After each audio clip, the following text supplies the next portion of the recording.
सच में इस एग्जाम को पास करना चाहते हैं तो कंफर्ट जोन से बाहर निकलो। मेहनत से मत घबराओ। चीज़ों को कनेक्ट करने, एनालाइज करने की कैपेसिटी डेवलप करो।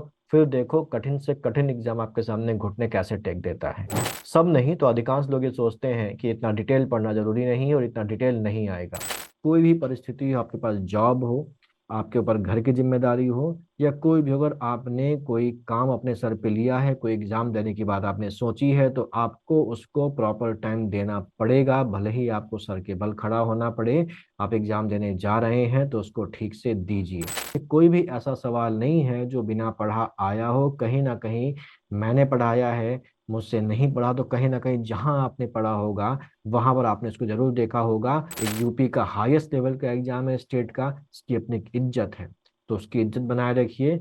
उसकी इज्जत के हिसाब से अपनी तैयारी करिए, एग्जाम को पास करिए। उसके बाद जब यही चीज एग्जाम में आ जाती है तब उन्हें लगता है कि यार पेपर तो अनएक्सपेक्टेड आ गया, पेपर तो बहुत कठिन आ गया।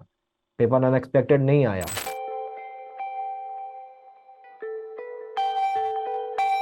टीचर्स प्री का पेपर हो चुका है और एक जनरल रुझान ये सामने आ रहा है कि पेपर बहुत कठिन था और न जाने कैसे और कहाँ से सवाल पूछ लिए गए थे। अब जहां तक पेपर के कठिन होने की बात है तो हर एग्जाम का एक दायरा होता है और कोई भी एग्जाम, कोई भी पेपर उस दायरे से बाहर नहीं जाता, और ये जो पेपर हुआ है ये भी उस दायरे से बाहर नहीं गया है।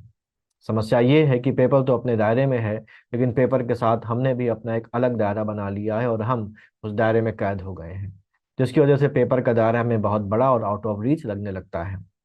हो सकता है कि आज की बातें कुछ साथियों को हर्ट करें, लेकिन मेरा उद्देश्य आपको हर्ट करना नहीं है, बल्कि सच्चाई से आपका सामना करवाना है। मेरा उद्देश्य है कि इस कड़वी दवा से आपकी आगे की तैयारी और आपके आगे के एग्जाम्स को बेहतर करवाया जा सके। मैं भी जानता हूं कि आप लोग मुझसे बहुत प्रेम करते हैं और इन सब बातों का पॉजिटिवली लेंगे। ऐसा नहीं है कि इस एग्जाम में जो आया है वो किसी किताब में नहीं है या किसी ने पढ़ाया नहीं। मैंने खुद ये सारी चीजें पढ़ाई हैं। इन 150 सवालों में से 110 से ऊपर सवाल डायरेक्टली या इनडायरेक्टली उन बातों से, उन कंसेप्ट से आए हैं जो क्लासेस में डिस्कस की गई हैं या शीट्स में लिखी हुई हैं। इन सब चीजों को अभी मैं आगे इसी वीडियो में दिखाऊंगा भी और डिस्कस भी करूंगा।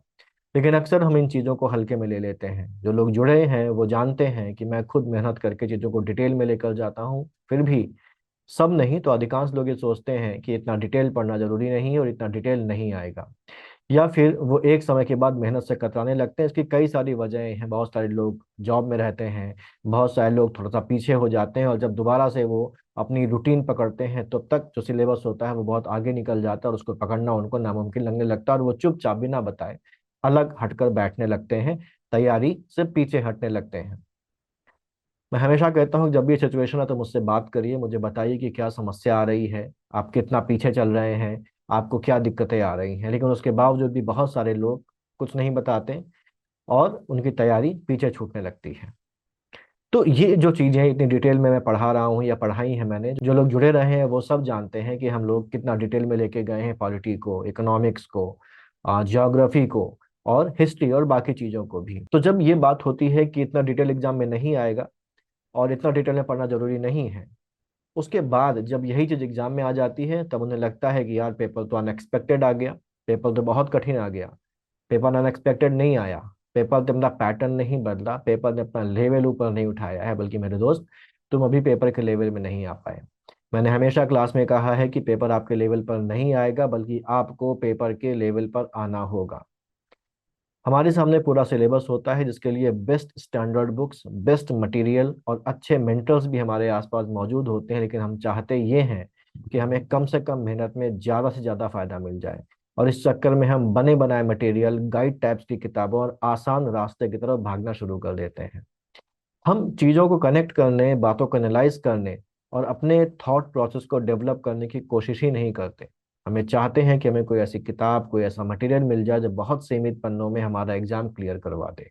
अगर आप ये सोचते हैं कि आप केवल घटना चक्र पढ़कर, केवल वाणी टाइप किताबों और नॉन स्टैंडर्ड गाइड टाइप किताबों, बाजारू और टेलीग्राम चैनलों में मिलने वाले जादुई मटेरियल के बल पर एग्जाम पास कर लेंगे तो मेरे दोस्त आप गलत हैं। हम तैयारी कर रहे हैं सिविल एग्जाम की, लेकिन हम अपने कंफर्ट के चक्कर में पढ़ रहे हैं वन लाइनर्स, टेलीग्राम चैनल्स में मिलने वाले रेडीमेड रद्दी क्विक रिवीजन नोट्स, और उनको पढ़कर हम ये सोचते हैं कि हमने बहुत मेहनत की है। बस आयोग ने हमसे बदला लिया है, इसलिए हमारा पेपर खराब हो गया है। ध्यान रखिए, ये एग्जाम स्टेट का सबसे बड़ा एग्जाम है और इंडिया की बाकी स्टेट्स में होने वाले पीसीएस एग्जाम्स के कंपैरिजन में यूपी का पीसीएस सबसे कठिन एग्जाम भी है। ऐसे में अगर हम इस एग्जाम की तैयारी एसएससी और इसके जैसे दूसरे वनडे एग्जाम्स की मानसिकता और उनके मटेरियल से करेंगे तो मेरे भाई एग्जाम नहीं निकलेगा।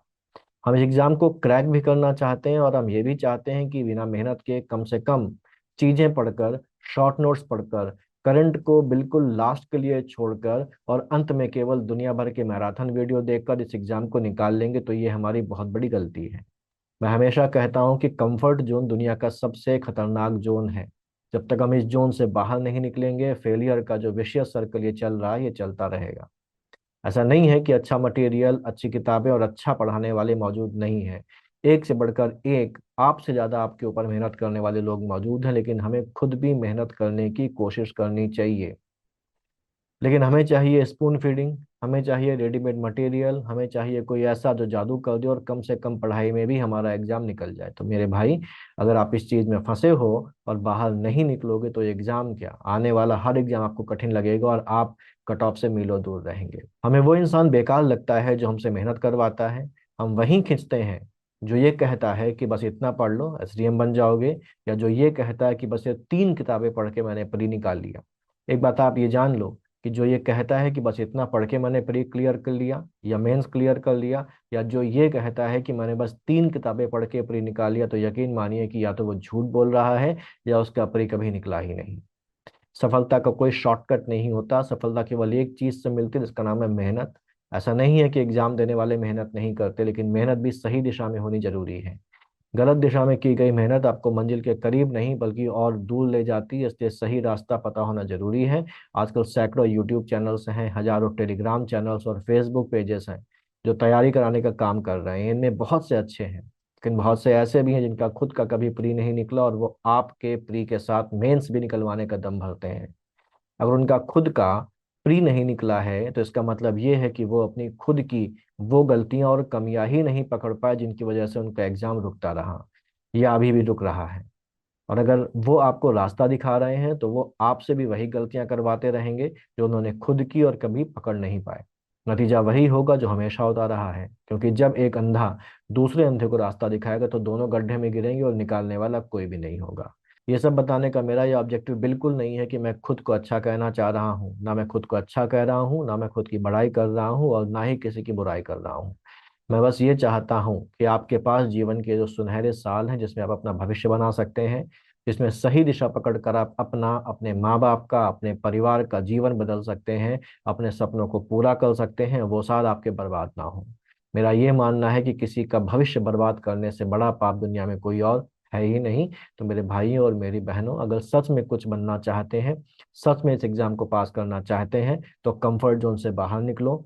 मेहनत से मत घबराओ, चीजों को कनेक्ट करने, एनालाइज करने की कैपेसिटी डेवलप करो। फिर देखो कठिन से कठिन एग्जाम आपके सामने घुटने कैसे टेक देता है। इसके अलावा कुछ लोग ऐसे भी होते हैं जो बहुत मेहनत करते हैं, सही डायरेक्शन में मेहनत करते हैं, लेकिन कंसिस्टेंसी नहीं होती।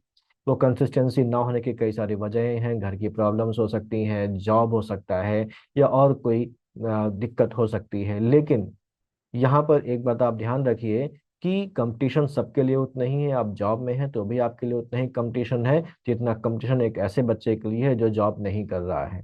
एग्जाम ये कभी भी डिफरेंशिएट नहीं करता है कि कौन जॉब वाला है, कौन समस्या वाला है, कौन बीमार है और कौन बिल्कुल स्वस्थ होकर एग्जाम दे रहा है। तो इसलिए आपको इस कंपटीशन के लायक अपने आप को बनाना होगा। और ये कोई बहुत बड़ी बात नहीं है, केवल कंसिस्टेंसी, डेडिकेशन और डिटर्मिनेशन आप लेके आ जाएंगे ना, तो एग्जाम कुछ भी नहीं है, बड़ी आसानी से आप एग्जाम को क्लियर कर लेंगे। बहुत सारे बच्चे अभी भी ऐसे हैं जिनके 100+ नेट इस एग्जाम में, जिसमें लोग ये हल्ला मचा रहे हैं कि इतना कठिन एग्जाम तो कभी नहीं हुआ, उसमें उनका स्कोर है। खैर, अब बात कर लेते हैं उन सवालों की जिनके बारे में ऊपर बात की थी। तो वीडियो बहुत लंबा होने वाला है, ध्यान से देखिएगा और समझिएगा कि लगभग सब वही आया है जो पढ़ा हुआ है, जो वीडियो क्लासेस में कवर हुआ है और जो शीट्स में कवर हुआ है। यहाँ पर आगे बढ़ने से पहले एक चीज समझ लीजिए कि यहाँ पर कई सारे ऐसे सवाल हैं जो देखने में बड़े कठिन लग रहे होंगे, जिनको देख के लग रहा होगा कि पता नहीं क्या पूछ दिया, लेकिन थोड़ा सा अगर आप उसको दिमाग लगाएंगे, थोड़ा सा एनालाइज करेंगे, तो वो जो क्वेश्चंस हैं वो बहुत बहुत आसान आपके सामने निकल के आएंगे। बीच में जब वो क्वेश्चंस आएंगे तो उनकी हम लोग बात करेंगे। यहाँ पर मैं उन सभी लगभग 100 से ऊपर 120 के आसपास क्वेश्चंस को यहाँ पर डिस्कस करूंगा, जो वीडियो क्लासेस से आए हैं और जो आए हैं शीट से। ठीक। तो पहला हमारे पास जो है क्वेश्चन जो आया है वो है, नीचे दो कथन दिए गए जिनमें से एक को अभिकथन तथा दूसरे को कारण कहा गया है, जो है कि हिमालय अभी भी ऊंचा हो रहा है और भारतीय टेक्टोनिक प्लेट यूरेशियन प्लेट से टकरा रही है। तो ये सेम चीज हम लोग ऑलरेडी वीडियो क्लास में डिस्कस कर चुके हैं। ये देखिए वीडियो क्लास है, मैं आपको दिखाता हूँ। और डालती जा रही है। और आज भी ये जो इंडियन प्लेट है, ये इंडियन प्लेट लगातार आगे की तरफ बढ़ रही है और ये यूरेशियन प्लेट पर दबाव डाल रही है। इस दबाव डालने की वजह से हमारा जो लोकेशन है वो हर साल 5 सेंटीमीटर उत्तर की तरफ खिसक जाता है। यानी कि ये जो इंडियन प्लेट है ये अभी भी स्थिर नहीं हुई है, ये अभी भी उत्तर की तरफ बढ़ रही है और यूरेशियन प्लेट पर दबाव डाल रही है। और इसकी जो गति है आगे बढ़ने की वो 1 साल में 5 सेंटीमीटर है। इसका असर ये हो रहा है कि हिमालय की जो ऊंचाई है वो आज भी लगातार बढ़ रही है। क्यों? क्योंकि प्रेशर बढ़ रहा है और प्रेशर बढ़ने से अभी भी लगातार अपलिफ्टमेंट होता चला जा रहा है। ठीक। अगर आप पेपर पढ़ते रहे होंगे तो आपको याद होगा कि दिसंबर 2020 में एक न्यूज आई थी माउंट एवरेस्ट के बारे में। सर हाँ, 0.80 हाँ, बढ़ा हुआ है। 1954 में जब माउंट एवरेस्ट की ऊंचाई नापी गई थी तो वो 8,848 मीटर थी, यानी कि 8,848 मीटर थी। और दिसंबर 2020 में एक नया डाटा निकाला गया और नई लंबाई नापी गई और नई लंबाई निकल के आई 8,848.86 मीटर। यानी कि इन सालों में जो हिमालय है या माउंट एवरेस्ट है उसकी ऊंचाई 86 सेंटीमीटर बढ़ गई, जो इस बात को साबित करता है कि ये आज भी उस तरफ मूव कर रहा है और इसके दबाव डालने की वजह से हिमालय की ऊंचाई लगातार बढ़ती चली जा रही है। देखिए एज इट इज डिस्कस हुआ है, आगे चलते हैं। और यहाँ पर लोकपाल और लोकायुक्त अधिनियम 2013 के अनुसार लोकपाल की नियुक्ति राष्ट्रपति द्वारा एक चयन समिति की सिफारिशें प्राप्त करने के बाद की जाएगी, जिसके अध्यक्ष प्रधानमंत्री होंगे तथा जिसमें अन्य लोगों के अलावा निम्नलिखित शामिल होंगे। तो कौन कौन शामिल नहीं होगा? तो इसमें जो दो हैं राज्यसभा के सभापति वो शामिल नहीं होंगे, और ये बात भी जो लोकपाल वाली क्लास है उसमें डिस्कस है। देखिएगा बड़े ध्यान से, बड़े प्यार से देखिएगा। हमारे पास जो बिल है उसका नाम है द लोकपाल एंड, पास हो गया वो तो अब एक्ट बन गया, Lokayukta act 2013। Lokpal and Lokayukta act 2013। इसके फीचर्स देख लेते हैं कि इस एक्ट में किसके, तो हम इसको ऐसे बोल सकते हैं कि अध्यक्ष और अन्य सदस्यों का जो सिलेक्शन होगा लोकपाल के लिए वो एक चयन समिति के द्वारा किया जाएगा। इस चयन समिति में कौन कौन होगा? Prime minister, Lok Sabha speaker, Lok Sabha में लीडर ऑफ अपोजिशन यानी कि विपक्ष का नेता, चीफ जस्टिस ऑफ इंडिया, और इसके अलावा एक राष्ट्रपति द्वारा नामित कोई एक न्यायविद। ठीक है ना?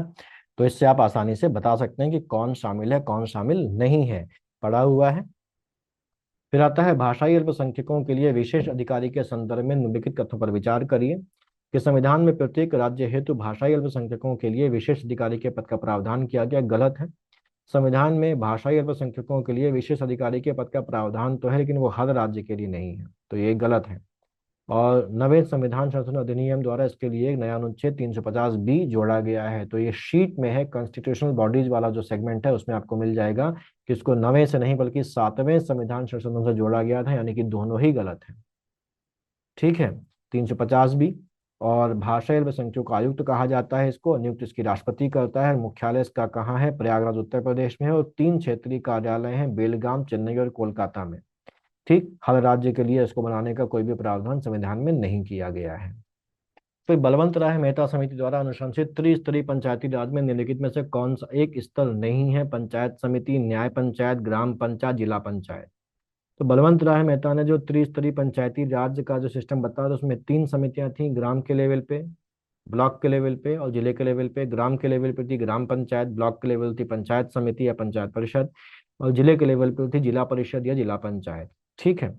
यानी कि न्याय पंचायत इसमें नहीं थी, और इसको हम लोगों ने प्रॉपरली डिस्कस किया है फिर से। इस कमेटी की जो अध्यक्षता की गई वो की गई बलवंत राय मेहता के द्वारा। त्रिस्तरीय यानी कि 3 टियर 3 टियर। है ना, पंचायती राज प्रणाली का सुझाव दिया। ठीक है, त्रिस्तरीय पंचायती राज प्रणाली का सुझाव दिया, और वो 3 स्तर कौन से थे? एक गांव के स्तर पर, दूसरा ब्लॉक के स्तर पर, ब्लॉक। और तीसरा जिले के स्तर पर। यानी कि विलेज लेवल पर, ब्लॉक लेवल पर, और डिस्ट्रिक्ट लेवल पर। इन्होंने कहा कि ग्राम स्तर पर ग्राम पंचायत का गठन किया जाए, ब्लॉक लेवल पर पंचायत समिति का गठन किया जाए, और जिला स्तर पर जिला परिषद का गठन किया जाए। ठीक है, फिर ये हमारे पास यूरोप से संबंधित कुछ पर्वत हैं कि स्पेन और फ्रांस में कौन सा पर्वत है, स्विट्जरलैंड में कौन सा पर्वत है, बुल्गारिया में कौन सा पर्वत है, इटली में कौन सा पर्वत है। ठीक, यूरोप की जो क्लास है, उस यूरोप की क्लास में माउंटेन्स को डिस्कस किया गया है, उसका कंपाइलेशन है, उसको देखिए और बताइए क्या इस सवाल को आप नहीं कर सकते थे। ये शीट का भी पड़ा हुआ है और ये क्लास है, क्लास को देखिए। स्पेन और फ्रांस के बीच में यहाँ पर, ये स्पेन है और ये फ्रांस है, स्पेन और फ्रांस के बीच में यहाँ पर एक पर्वत श्रृंखला पाई जाती है, इसका नाम है पायरेनीज। इटली में एक और पर्वतमाला है, इटली के बीच से एक पर्वत निकलता है इस तरीके से, और ये पर्वत है जिसका नाम है एपेनाइन्स। एपेनाइन्स पर्वत आपका इटली में है। आल्प्स पर्वत श्रृंखला फ्रांस से शुरू होती है, और फ्रांस से शुरू होने के बाद ये फ्रांस, स्विट्जरलैंड, इटली, और यहीं पर स्विट्जरलैंड में एक देश है जिसका नाम है लिंचेस्टाइन। लिंचेस्टाइन से होते हुए ऑस्ट्रिया पहुंचती है, और ऑस्ट्रिया से होते हुए आपका स्लोवेनिया तक पहुंचते खत्म हो जाती। तो अगर हम इसको बनाने की कोशिश करें तो ये इस तरीके से, ये आपका है आल्प्स पर्वत श्रृंखला। तो बाल्कन पर्वत है यहाँ पर बुल्गारिया और सर्बिया के बीच में। बुल्गारिया की राजधानी सोफिया, सर्बिया की राजधानी बेलग्रेड। ये नेक्स्ट क्वेश्चन है कि निम्नलिखित पर्वतों पर विचार कीजिए तथा इन्हें इनके स्थान के अनुसार पश्चिम से पूर्व की ओर सही क्रम में व्यवस्थित कीजिए। वेस्ट एशिया की जो शीट है ज्योग्राफी की, उसको ध्यान से देखिएगा, उसमें ये सारा दिया हुआ है। और हिंदू कुश पर्वत का नाम मैंने लिया है नॉर्दर्न माउंटेन्स पढ़ाते समय कि वो कहाँ पर है। ये देखिए, तुर्की में पोंटूस और टॉरस पर्वत है।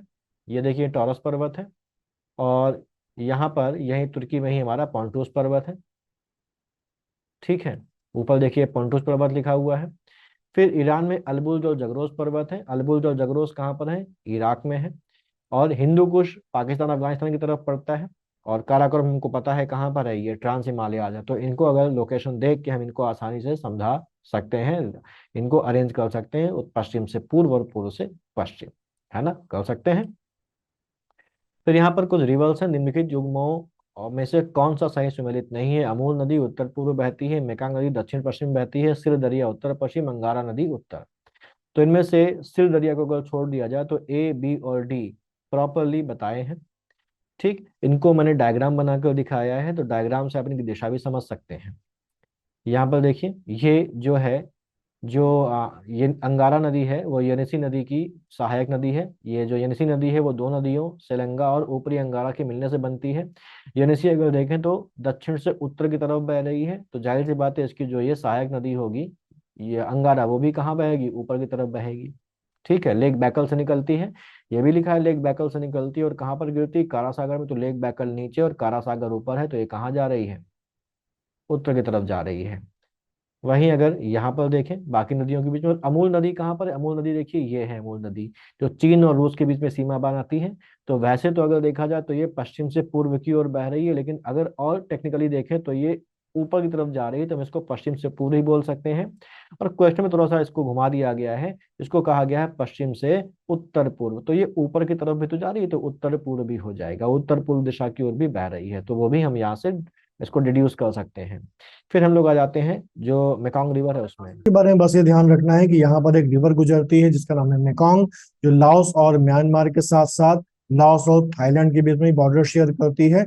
और थोड़ा सा उस हिस्सा उसका यहाँ पर जो है वो बहता है लाओस में, और वो एंटर कर जाती है कंबोडिया में, और कंबोडिया में घुस के वो फिर आगे डेल्टा बनाते हुए समुद्र में साउथ चाइना सी में गिर जाती है। इस वीडियो के समय गला बहुत ज़्यादा खराब था, आवाज़ से आपको लग रहा होगा। और यहाँ पर मैंने डायग्राम भी बनाया है जो इस क्लिपिंग में नहीं आ पाया, तो उसको देख के वैसे ऊपर से यहाँ से नीचे की तरफ आ रही है। ठीक है, अगर हम लोग देखें इसको तो इस तरीके से यहाँ पर वो बह रही है, जो मेकॉन्ग रिवर है, यहाँ से आ रही है, रफली मैं बना रहा हूँ, और यहाँ से आके ये कम्बोडिया से होते हुए वियतनाम में जाके यहाँ पर अपना डेल्टा बनाती है। ठीक है, तो ये इस तरीके से दिशा आप यहाँ पर पहचान सकते हैं कि क्या उसकी दिशा होगी। ठीक है ना, तो ये भी आपको क्लियर हो गया, ये भी पढ़ा हुआ है आपका। फिर आर्थिक समृद्धि के संदर्भ में निम्नलिखित में से कौन सा कथन सही है? भारतीय अर्थव्यवस्था एक अल्पविकसित अर्थव्यवस्था है। ठीक है, अल्पविकसित मतलब विकासशील ही हो गया। भारतीय अर्थव्यवस्था एक मिश्रित अर्थव्यवस्था है, बिल्कुल सही। और जेएम किन्स अर्थशास्त्र के जनक है? नहीं, एडम स्मिथ को अर्थशास्त्र का जनक कहा जाता है, और इकोनॉमिक्स वाली क्लास में मैंने इसको डिस्कस किया है, आप देखिए। दे दिया गया कि वो पेट्रोलियम कंपनी खुद डिसाइड करेंगे, लेकिन अभी भी कुछ चीजें हैं जहां पर सरकार का पूरी तरीके से नियंत्रण है, रेलवे वगैरह में। तो हमारे देश में मिश्रित इकोनॉमी है। दो बातें ध्यान रखनी है। पहली वाले से रिलेटेड जो सबसे प्रमुख अर्थशास्त्री हैं वो है एडम स्मिथ। एडम स्मिथ को ही हम फादर ऑफ इकोनॉमिक्स भी बोलते हैं, इकोनॉमिक्स का पिता बोलते हैं, इकोनॉमिक्स का जनक बोलते हैं। फिर आगे आ जाते हैं और देखते हैं, नीचे दो कथन दिए गए जिनमें से एक को अभिकथन तथा दूसरे को कारण आर कहा गया है। भारत पर तुर्की आक्रमण सफल हुआ, बिल्कुल सफल हुआ, तभी तो दिल्ली सल्तनत की स्थापना हुई, तभी तो गुलाम वंश की स्थापना हुई, कुतुबुद्दीन ऐबक बैठा। फिर उत्तर भारत में राजनीतिक एकता नहीं थी। राजनीतिक एकता थी या नहीं थी, इस वीडियो को देख के आप मुझे बताइए। लेकिन जिन लोगों ने वो क्लास अटेंड करी है उन लोगों को पता होगा कि मैंने उसमें बताया है कि पृथ्वीराज तृतीय बहुत ही ज्यादा महत्वाकांक्षी व्यक्ति थे। वो इतने महत्वाकांक्षी थे कि वो अपने आसपास के छोटे छोटे राज्यों पर भी बुरी नजर रखते थे और किसी को भी नहीं छोड़ते थे। वो ये चाहते थे कि हर राज्य हमारे अधीन हो जाए और हम सभी राज्यों पर कब्जा कर लें, जिस वजह से किसी भी राज्य के साथ उनकी अच्छे संबंध नहीं थे। और जब भीम द्वितीय ने मोहम्मद गोरी के खिलाफ युद्ध के दौरान इनसे सहायता मांगी तो पृथ्वीराज चौहान और उनके जो दरबारी हैं उन्होंने ये डिस्कस किया कि भीम द्वितीय भी हमारा दुश्मन है, यानी कि चालुक्य वंश भी हमारा दुश्मन है और मोहम्मद गोरी भी हमारा दुश्मन है। तो दोनों दुश्मनों को आपस में लड़के खत्म हो जाने दो और हमें इसमें बीच में क्यों पड़ना। और पृथ्वीराज तृतीय ने इस युद्ध में इनकी सहायता नहीं की। और अल्टीमेट इंपैक्ट ये बढ़ा कि आगे चल के जब पृथ्वीराज चौहान के ऊपर आक्रमण करता है तो पृथ्वीराज चौहान सबसे सहायता मांगते हैं और पृथ्वीराज चौहान की सहायता करने कोई भी नहीं आता। अब नेक्स्ट है हमारे पास कि निम्नलिखित घटनाओं पर विचार की तरह कालानुक्रम में व्यवस्थित कीजिए। अब ये 4 इसमें ऑप्शन है, इसमें अगर आप 2 भी सही से पकड़ लेते हैं तो आपका जो ये क्वेश्चन है वो सही हो जाएगा। इसमें अबुल फजल की हत्या, शेख मुबारक और फैजी की मृत्यु और दानियाल की मृत्यु की बात यहाँ पर कही गई है। शेख मुबारक जो है वो अबुल फजल और फैजी के पिता हैं और दानियाल जो है वो अकबर का बेटा है। इन चीजों को भी क्लास में डिस्कस किया है, देखिए यहाँ पर इसको। जहांगीर जो है वो अगर सबसे ज्यादा नफरत किसी से करता होता है तो वो अबुल फजल से करता होता है। उसको लगता है कि ये चापलूस आदमी है और ये चापलूस इंसान मेरे खिलाफ मेरे बाप को भड़काता रहता है। तो उसकी सबसे ज्यादा खुन्नस अबुल फजल की होती है। और जब उसको खबर मिलती है कि अकबर ने अबुल फजल को बुलाया है तो वो वीर सिंह बुंदेला को बोलता है कि इसको खत्म कर दो। वीर सिंह बुंदेला जिस रास्ते से अबुल फजल आ रहा होता है उस रास्ते में अपने कुछ तीरंदाजों को लेकर बैठ जाता है। और 1602 अगस्त 1602 तारीख है बेसिकली 12 अगस्त 1602। 12 अगस्त 1602 के दिन अबुल फजल जब वहां से क्रॉस कर रहा होता है तो वीर सिंह बुंदेला उसकी हत्या करवा देता है। देखिए यहाँ पर डेट भी मैंने डिस्कस की है, और आगे चलते हैं। अगला, दानियाल वाला डेथ हो जाती है और सबसे छोटा जो बेटा था उसका नाम था दानियाल मिर्जा। ये जो दानियाल मिर्जा है ये अकबर का सबसे छोटा बेटा है और इसकी भी मौत हो जाती है केवल 32 ईयर्स की उम्र में, अकबर के डेथ के कुछ महीनों के पहले। अगर हम देखें अकबर की जो मौत होती है वो अक्टूबर 1605 में हुई थी, और जो दानियाल मिर्जा इसकी जो मौत होती है वो थी मार्च 1605। मार्च 1605 में दानियाल मिर्जा की मौत होती है। इनके बीच में कुछ जो है फीमेल्स भी हैं यहाँ पर। अकबर की जो जो राजकुमारियां हैं वो भी हैं, जैसे जहांगीर के बाद जन्म होता है शहजादा खानम। नेक्स्ट क्वेश्चन यहाँ पर है कि कांग्रेस सोशलिस्ट पार्टी के संदर्भ में निम्न कथनों पर विचार कीजिए। जनवरी 1934 में कांग्रेस सोशलिस्ट पार्टी का गठन किया गया था और समाजवाद से सहानुभूति के कारण औपचारिक रूप में जवाहरलाल नेहरू इस दल में शामिल हुए थे। दोनों ही कथन गलत हैं, क्योंकि जनवरी 1934 में इसका गठन नहीं हुआ था बल्कि अक्टूबर 1934 में हुआ था, और जवाहरलाल नेहरू उसके सदस्य नहीं है। इन चीजों को यहाँ पर अगले वीडियो में देखिए। यहाँ पर तीसरी पार्टी बनती है 1934 में जिसका नाम होता है कांग्रेस सोशलिस्ट पार्टी, या हिंदी में इसको बोलते हैं कांग्रेस समाजवादी पार्टी। कांग्रेस समाजवादी पार्टी, इन तीनों पार्टीज पे सवाल अक्सर आता है और इनको पूछता है कि सन पूछ लेगा या इन तीनों का सीक्वेंस पूछ लेगा कि किसका पहले किसके बाद हुआ, या इनके आगे पीछे की घटनाएं दे देगा और कहेगा इस घटना के बाद किस पार्टी का गठन हुआ। तो कांग्रेस स्वराज जो समाजवादी पार्टी है, इसका गठन 1934 में होता है। इस पार्टी में से जुड़े जो लोग थे वो थे हमारे आचार्य नरेंद्र देव, नाम आपको ध्यान रखने हैं, आचार्य नरेंद्र देव, जयप्रकाश नारायण और अच्युत पटवर्धन। आचार्य नरेंद्र देव, जयप्रकाश नारायण और अच्युत पटवर्धन ने कांग्रेस समाजवादी पार्टी की स्थापना की थी। ध्यान रखने वाली बात है कि ये जो तीनों पार्टीज हैं, चाहे वो कांग्रेस खिलाफत स्वराज पार्टी हो, चाहे वो हमारे पास जवाहरलाल नेहरू और सुभाष चंद्र बोस वाली इंडियन इंडिपेंडेंस लीग हो, या हमारी कांग्रेस सोशलिस्ट पार्टी हो, ये तीनों ही पार्टी कांग्रेस से अलग होकर नहीं बनी, बल्कि कांग्रेस के अंदर रहकर ही इन पार्टीज का गठन हुआ। यानी कि तो यहाँ पर देखिए मैं साफ साफ बताता हुआ भी जा रहा हूँ कि इनको याद करना जरूरी है और ये एग्जाम के लिए इंपॉर्टेंट है। अगला जो क्वेश्चन है वहां पर कुछ नहरें देके रखी गई और नदियां बताई गई कि वो कहाँ से निकली हैं। यहाँ पर ऊपरी बारी दोआब, सरहिंद नहर, गुड़गांव नहर, इंदिरा गांधी नहर। इसमें ऊपरी बारी दोआब, सरहिंद नहर और गुड़गांव नहर के बाद अगर हम इंदिरा गांधी नहर देखें तो बड़ी मशहूर नहर है। और यहाँ पर जो इंदिरा गांधी नहर है वो निकली है सतलज और ब्यास के संगम में, यानी कि सतलज और ब्यास जहाँ पर मिल रही है वहां से। ये इसको देख लेते हैं। पाकिस्तान में घुसने के पहले ये एक नदी यहाँ पर ब्यास है और ब्यास आकर यहाँ पर मिल जाती है किससे, जहाँ पर ये नदी मिल रही है उस जगह का नाम है हरिके। और इस हरिके बैराज से एक नहर निकाली गई। ये जो नहर है यहाँ से हरिके बैराज से निकल रही है, और ये जो नहर है ये भारत की सबसे लंबी नहर है। को इंदिरा कैनाल, इंदिरा गांधी कैनाल या इंदिरा नहर, या इसी को बोलते हैं राजस्थान नहर भी बोलते हैं। नेक्स्ट क्वेश्चन है कि निम्नलिखित युग्मों में से कौन सा सही सुमेलित है। हमको यहाँ पर कुछ नेशनल पार्क देकर रखे गए, उनकी लोकेशन देकर रखी गई कि राजाजी नेशनल पार्क उत्तराखंड में है, सिमलीपाल, पिन वैली और बांदीपुर। यहाँ पर वैसे जो सी वाला ऑप्शन है वो सुमेलित नहीं, क्योंकि जो पिन वैली है वो हिमाचल प्रदेश में है। अब आगे देखिए, यहाँ पर जो एनवायरमेंट की शीट है उस एनवायरमेंट की शीट में साफ साफ सारी चीजें दिखी हुई हैं कि जो राजा जी है वो उत्तराखंड में है, जो सिमलीपाल है वो उड़ीसा में है। ठीक है, और ऐसे ही जो बाकी हैं वो बाकी भी यहाँ पर देके रखे गए हैं। नेक्स्ट क्वेश्चन यहाँ पर हमारे पास कि कुछ कोयला भंडार देके रखे गए और राज्य देके रखे हैं, जिनमें से हुतर, ईब नदी, तातापानी, पानी, रामकोला और उमरिया है, और राज्य के नाम देके रखे गए हैं। बहुत सारे सवाल ऐसे आते हैं जिनको देख के हम सदमे में आ जाते हैं कि ये क्या पूछा। तो इसमें से हुतर, ईब नदी जैसे नाम तो बहुत ही कम लोगों ने सुने होंगे। ठीक है, लेकिन इस क्वेश्चन में आपने क्या नहीं पढ़ा है वो उस ऑप्शन को छोड़ के आप कंसंट्रेट करें। अगर उस ऑप्शन में जो आपने पढ़ा हुआ तो इसका जवाब आप बड़ी आसानी से दे सकेंगे। ये जो तातापानी रामकोला है इसको मैंने शीट में भी दिया है, और यूट्यूब पे मैंने जो वीडियो डाला था मिनरल्स में उसमें भी मैंने इसको बताया है कि जो तातापानी रामकोला है वो कहाँ पर है। तो यहाँ पर अगर देखा जाए तो देखिए तातापानी रामकोला छत्तीसगढ़ में शीट में भी था, और ये जो वीडियो है इस वीडियो में भी। सोन घाटी जो एरिया है वहां पर सोन घाटी कोयला क्षेत्र में हमारे पास सिंगरौली सोहागपुर मध्य प्रदेश की है, तातपानी रामकोला छत्तीसगढ़ की है।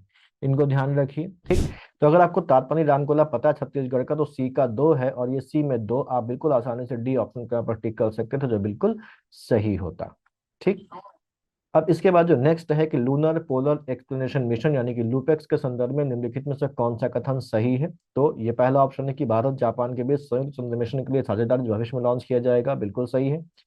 दूसरा जो है कि जाक्सा यानी कि जापान जो स्पेस एजेंसी है जापान की, वो मिशन के लिए लैंडर विकसित करने के लिए जिम्मेदार है, जबकि इसरो जो है वो रोवर और लॉन्च वाहन को संभाल रहा है, और कूट में से सही उत्तर चुनना था। ये भी करंट की शीट में साफ साफ दिया हुआ है। लूनर पोलर मिशन के लिए जापान के साथ साझेदारी, तो भारत और जापान के बीच लूनर पोलर एक्सप्लोरेशन मिशन के लिए साझेदारी हुई, जल्दी शुरू किया जाएगा मिशन। और यहाँ पर देखिए कि इसमें लैंडर का विकास कर रहा है इसरो, जबकि जाक्सा जो है वो रोवर और प्रक्षेपण यान के लिए जिम्मेदार है। तो ये गलत हो गया, क्योंकि यहाँ पर जाक्सा जो है वो रोवर और प्रक्षेपण यान दोनों के लिए कर रहा है, जबकि ऑप्शन में क्या दिया हुआ है, इसरो को प्रक्षेपण वाहन के लिए दिया है और रोवर के लिए दिया, यानी कि जो ऑप्शन स्टेटमेंट 2 था वो यहाँ पर गलत था। खैर, अगला है यहाँ पर निम्नलिखित दिवसों पर विचार कीजिए, इन्हें कालानुक्रम में व्यवस्थित कीजिए। इसमें दिन हमारे पास कौन कौन से, विश्व स्वास्थ्य दिवस है, राष्ट्रीय समुद्री दिवस है, विश्व एथलेटिक्स दिवस है और विश्व रेड क्रॉस दिवस हमारे हैं। इनको सुमेलित करना है। मैं हर महीने की शीट में जब जब मैं महीनों की शीट देता हूँ तो हर महीने की शीट में उस महीने में कौन कौन से स्पेशल डेज पड़ रहे हैं उनकी लिस्ट देता हूँ। तो यहाँ पर देखिए 7 अप्रैल को विश्व स्वास्थ्य दिवस होता है, 8 जून को विश्व महासागर दिवस होता है, 5 अप्रैल को राष्ट्रीय समुद्री दिवस होता है, 7 मई को विश्व एथलेटिक्स दिवस और 8 मई को विश्व रेड क्रॉस दिवस और रेड क्रिसेंट दिवस होता है। इनको आप अभी की शीट हो चाहे पुरानी शीट हो, सब में ये डेज आपको मिलेंगे, आप इनको देख सकते हैं और अगर आपने डेज तैयार किए होते तो ये आप आसानी से इसका जवाब दे सकते थे। फिर है, ये अवार्ड आपको डिस्कस दिए गए हैं, ये अवार्ड साफ साफ हम लोगों ने डिस्कस किए हैं, यूट्यूब की क्लास में डिस्कस किए हैं जब मैंने यूट्यूब में करंट को कवर किया था कि आर्यभट्ट पुरस्कार किसको दिया गया है, विश्व साहित्य पुरस्कार, लता दीनानाथ मंगेशकर पुरस्कार और गोल्डमैन पर्यावरण पुरस्कार किसको दिया गया है। तो यहाँ पर देखिए ये आपकी शीट में भी था, जो करंट की शीट थी उसमें भी था, और ये शायद मई की शीट है, और जो यहाँ पर हमारा जो वीडियो था उसमें भी है। देखिए, लता दीनानाथ मंगेशकर पुरस्कार, तीसरा लता दीनानाथ मंगेशकर पुरस्कार दिया गया है अभिनेता अमिताभ बच्चन को। आर्यभट्ट पुरस्कार दिया गया है अनंत टेक्नोलॉजी के संस्थापक और अध्यक्ष पावलुरी सुब्बा राव को, और ये किसने दिया है, एरोनॉटिकल सोसाइटी ऑफ इंडिया ने दिया है। नेक्स्ट है हमारा कि नेपाल भारत अंतर्राष्ट्रीय संस्कृत सम्मेलन 2024 के संदर्भ में निम्नलिखित में से कौन सा कथन सही है। या नई दिल्ली में आयोजित किया गया था, या 3 दिवसीय सम्मेलन नीति अनुसंधान प्रतिष्ठान द्वारा आयोजित किया गया था। तो ये दोनों चीजें स्टेटमेंट को अगर देखें तो करंट की शीट में था कि इसका जो नेपाल भारत अंतर्राष्ट्रीय संस्कृत सम्मेलन उसका आयोजन काठमांडू नेपाल में किया गया था, और इसका जो आयोजन किया था वो 3 संस्थाओं ने मिलकर किया था, नीति अनुसंधान प्रतिष्ठान, केंद्रीय संस्कृत विश्वविद्यालय दिल्ली और इंडिया फाउंडेशन के सहयोग से किया गया था। और 3 दिवसीय सम्मेलन था जिसमें अनुसंधान और शिक्षा को बढ़ावा देने के लिए उठाए जाने वाले कदमों की रूपरेखा दी गई थी, और भी इसमें मैटर था लेकिन जो जरूरी था क्वेश्चन के हिसाब से वो मैंने यहाँ पर डाला है। तो ये भी पढ़ा हुआ है, आप नहीं कह सकते कि ये नहीं पढ़ा हुआ है। नेक्स्ट है हमारे पास vitamin A, vitamin B, vitamin C और डी उनसे होने वाले रोग। ये बड़ा बेसिक सा सवाल है, सबको पता होगा, लेकिन फिर भी अगर देखें तो ये जो साइंस की शीट है उसमें साफ साफ लिखा हुआ, विटामिन ए की कमी से क्या होता है, रतौंधी होता है, ठीक है, यानी कि जो अंधापन है वो। साथ ही साथ विटामिन सी की कमी से हमारा स्कर्वी होता है, विटामिन बी 1 की कमी से हमारा बेरी बेरी रोग होता है, और विटामिन डी की कमी से रिकेट यानी कि सूखा रोग, और साथ ही साथ ऑस्टियोमैलेशिया नाम का रोग होता है। फिर आता है इनमें से रोग पैदा करने वाला सूक्ष्म जीव। ये क्वेश्चन थोड़ा सा दिक्कत क्रिएट करेगा, क्योंकि यहाँ पर अगर देखा जाए तो जो 4 ऑप्शन है उसमें से 2 ऑप्शन ऐसे हैं जो दोनों रोग उत्पन्न करते हैं। आर्किया से मानव में कोई रोग होता है इसके बारे में कोई जानकारी नहीं है। जो रोगाणु या जो पैथोजेंस है ये कोई एक स्पेसिफिक नाम नहीं है, बल्कि ये कई सारी चीजों को डिनोट करता है, ये उन सभी चीजों को डिनोट करता है जिनसे बीमारियां होती हैं, और रोगाणु में बीमारी पैदा करने वाले सभी कारक आ जाते हैं, यानी कि पैथोजेंस में बीमारी पैदा करने वाले सभी कारक आ जाते हैं, वो चाहे वायरस हो, वो चाहे प्रोटोजोआ हो, वो चाहे बैक्टीरिया हो, या कोई भी और चीज हो जो बीमारी पैदा करती है, वो सब रोगाणु में आ जाती है। यहाँ पर देखिए ये जो साइंस की शीट थी उसमें दिया हुआ था कि प्रोटोजोआ से कौन कौन से रोग होते हैं। मलेरिया होता है, डिसेंट्री होता है, स्लीपिंग सिकनेस होता है, डेली बॉयल होता है, कालाजार और डायरिया होता है। वहीं बैक्टीरिया से diphtheria, pneumonia, tuberculosis, plague, tetanus, typhoid, cholera, काली खांसी, लेप्रोसी, सिफिलिस, गोनोरिया जैसे रोग ये होते हैं। फिर नेक्स्ट है बेकिंग सोडा का फार्मूला क्या है। तो बेकिंग सोडा का फार्मूला भी जो साइंस की शीट है उसमें साफ साफ दिया हुआ है कि बेकिंग सोडा का जो फार्मूला होता है, यानी ये खाने के सोडा का जो फार्मूला होता है वो NaHCO3 होता है। फिर नेक्स्ट है मानव विकास सूचकांक में किन संकेतकों का उपयोग किया जाता है। आय का स्तर, शिक्षा, पर्यावरण की स्थिति, संभावित जीवन अवधि या आयु। तो हर साल की शीट में आपको उस साल के जो इंडेक्सेस हैं वो मिल जाते हैं। तो यहाँ पर अगर देखें तो मानव विकास सूचकांक जो है इसको जारी करने वाला कौन है, UNDP शीट का है ये जो स्क्रीनशॉट है, शीर्षक इसका ये था। और भारत वैश्विक मानव विकास सूचकांक में 34वें स्थान पर है, जबकि स्विट्जरलैंड को पहला स्थान मिला हुआ है। तो यहाँ पर देखिए मानव विकास सूचकांक में जिन जिन चीजों के आधार पर इसको बनाया जाता है वो सारी यहाँ पर लिस्टेड है, आप आसानी से इनको देख के यहाँ पर कवर कर सकते थे। नेक्स्ट है यहाँ पर फसलों के संबंध में कि एक वर्ष में चावल की 3 फसलें कहाँ पर होती हैं। मैंने बताया था वीडियो में कि पश्चिम बंगाल और तमिलनाडु में होती हैं। चावल उत्पादन करने की पश्चिमी सीमा निर्धारित करने वाली वर्षा समरेखा यानी कि हाइसो हाइट्स कौन है, ठीक है। तो ये बेसिकली 100 सेंटीमीटर होती है। और चावल उत्पादन में बिहार का योगदान, और चावल उत्पादन के अधीन सर्वाधिक क्षेत्रफल वाला राज्य कौन सा है। तो इसमें अगर हम लोग देखें तो A, B और D सही है, जो C है ये जो है वो अनपढ़ा आया है, और बाकी 3 तो सही है, यानी कि जो C है वो कैसा है, वो सुमेलित नहीं होगा, गलत होगा। खैर यहाँ पर देखिए ये पश्चिम बंगाल व तमिलनाडु में धान की 3 फसलें पैदा की जाती हैं, शीट में भी था, इनके नाम भी देके रखे गए हैं। शीट क्षेत्रफल किसका है, उत्तर प्रदेश का है। तापमान इसके लिए चाहिए 20-27 डिग्री, वर्षा 150 सेंटीमीटर चाहिए, और जो पश्चिमी वर्षा की रेखा होती है वो 100 सेंटीमीटर की होती है। यहाँ पर वीडियो में भी हम लोगों ने इसको डिस्कस किया है। तमिलनाडु और पश्चिम बंगाल में धान की 3 फसलें पैदा की जाती हैं, इंपॉर्टेंट है ये, मैचिंग में भी पूछा गया है कई बार, आप घटना चक्र उठा के देखेंगे तो आपको बार बार सवाल आता हुआ मिलेगा ये। तो वो सबसे ज्यादा एरिया में चावल की खेती की जाती है उत्तर प्रदेश में, चावल की फसल का उत्पादन सबसे अच्छा होता है, वर्षा इसको ज्यादा चाहिए, 150 सेंटीमीटर की वर्षा इसको चाहिए हो, ठीक है। फिर अगला क्वेश्चन है कपास। कपास के बारे में यहाँ पर बात की जा रही है कि कपास फसलों के संदर्भ में निम्नलिखित कथनों पर विचार करिए।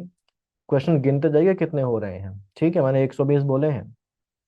तो यहाँ पर पहला है कि कपास मुख्यतः खरीफ की फसल है, और दूसरा कपास के उत्पादन के लिए वार्षिक 50 से 75 सेंटीमीटर की मध्यम वर्षा की आवश्यकता होती है। तो दूसरा गलत है, पहला सही है। कैसे सही है, शीट में भी है और वीडियो में भी, यूट्यूब में जो वीडियो डाला था एग्रीकल्चर का उसमें ये बातें डिस्कस्ड हैं। देखिए यहाँ पर खरीफ की फसल है, तो ये खरीफ की फसल जो है इसकी बुआई कब होती है, इसका सोइंग पीरियड क्या है, जून और जुलाई में इसको बोया जाता है। खरीफ की फसलों में हमारी फसलें हैं कपास है, धान है, ज्वार है, जूट, मूंगफली। कपास की बात करें तो कपास का जो कुल है वो मालवेसी है, और इस तापमान चाहिए होता है 21 से 27 डिग्री सेंटीग्रेड के बीच, और वर्षा इसके लिए जरूरी होती है 60 से 110 सेंटीमीटर। ये इसका आइडियल जो रेन इंटरवल है वो होता है। नेक्स्ट है मिट्टी के बारे में। नीचे 2 कथन दिए गए हैं। लाल मृदा भारत के दूसरे सबसे बड़े मृदा समूह को दर्शाती है, और लाल मृदा काली मृदा को दक्षिण पूर्व उत्तर दिशाओं से घेरे हुए है। तो शीट में मैंने साफ साफ बताया है कि जो सबसे बड़ा मृदा समूह भारत का है वो जलोढ़ है, और उसके बाद जो दूसरे नंबर पर आता है वो लाल मृदा है,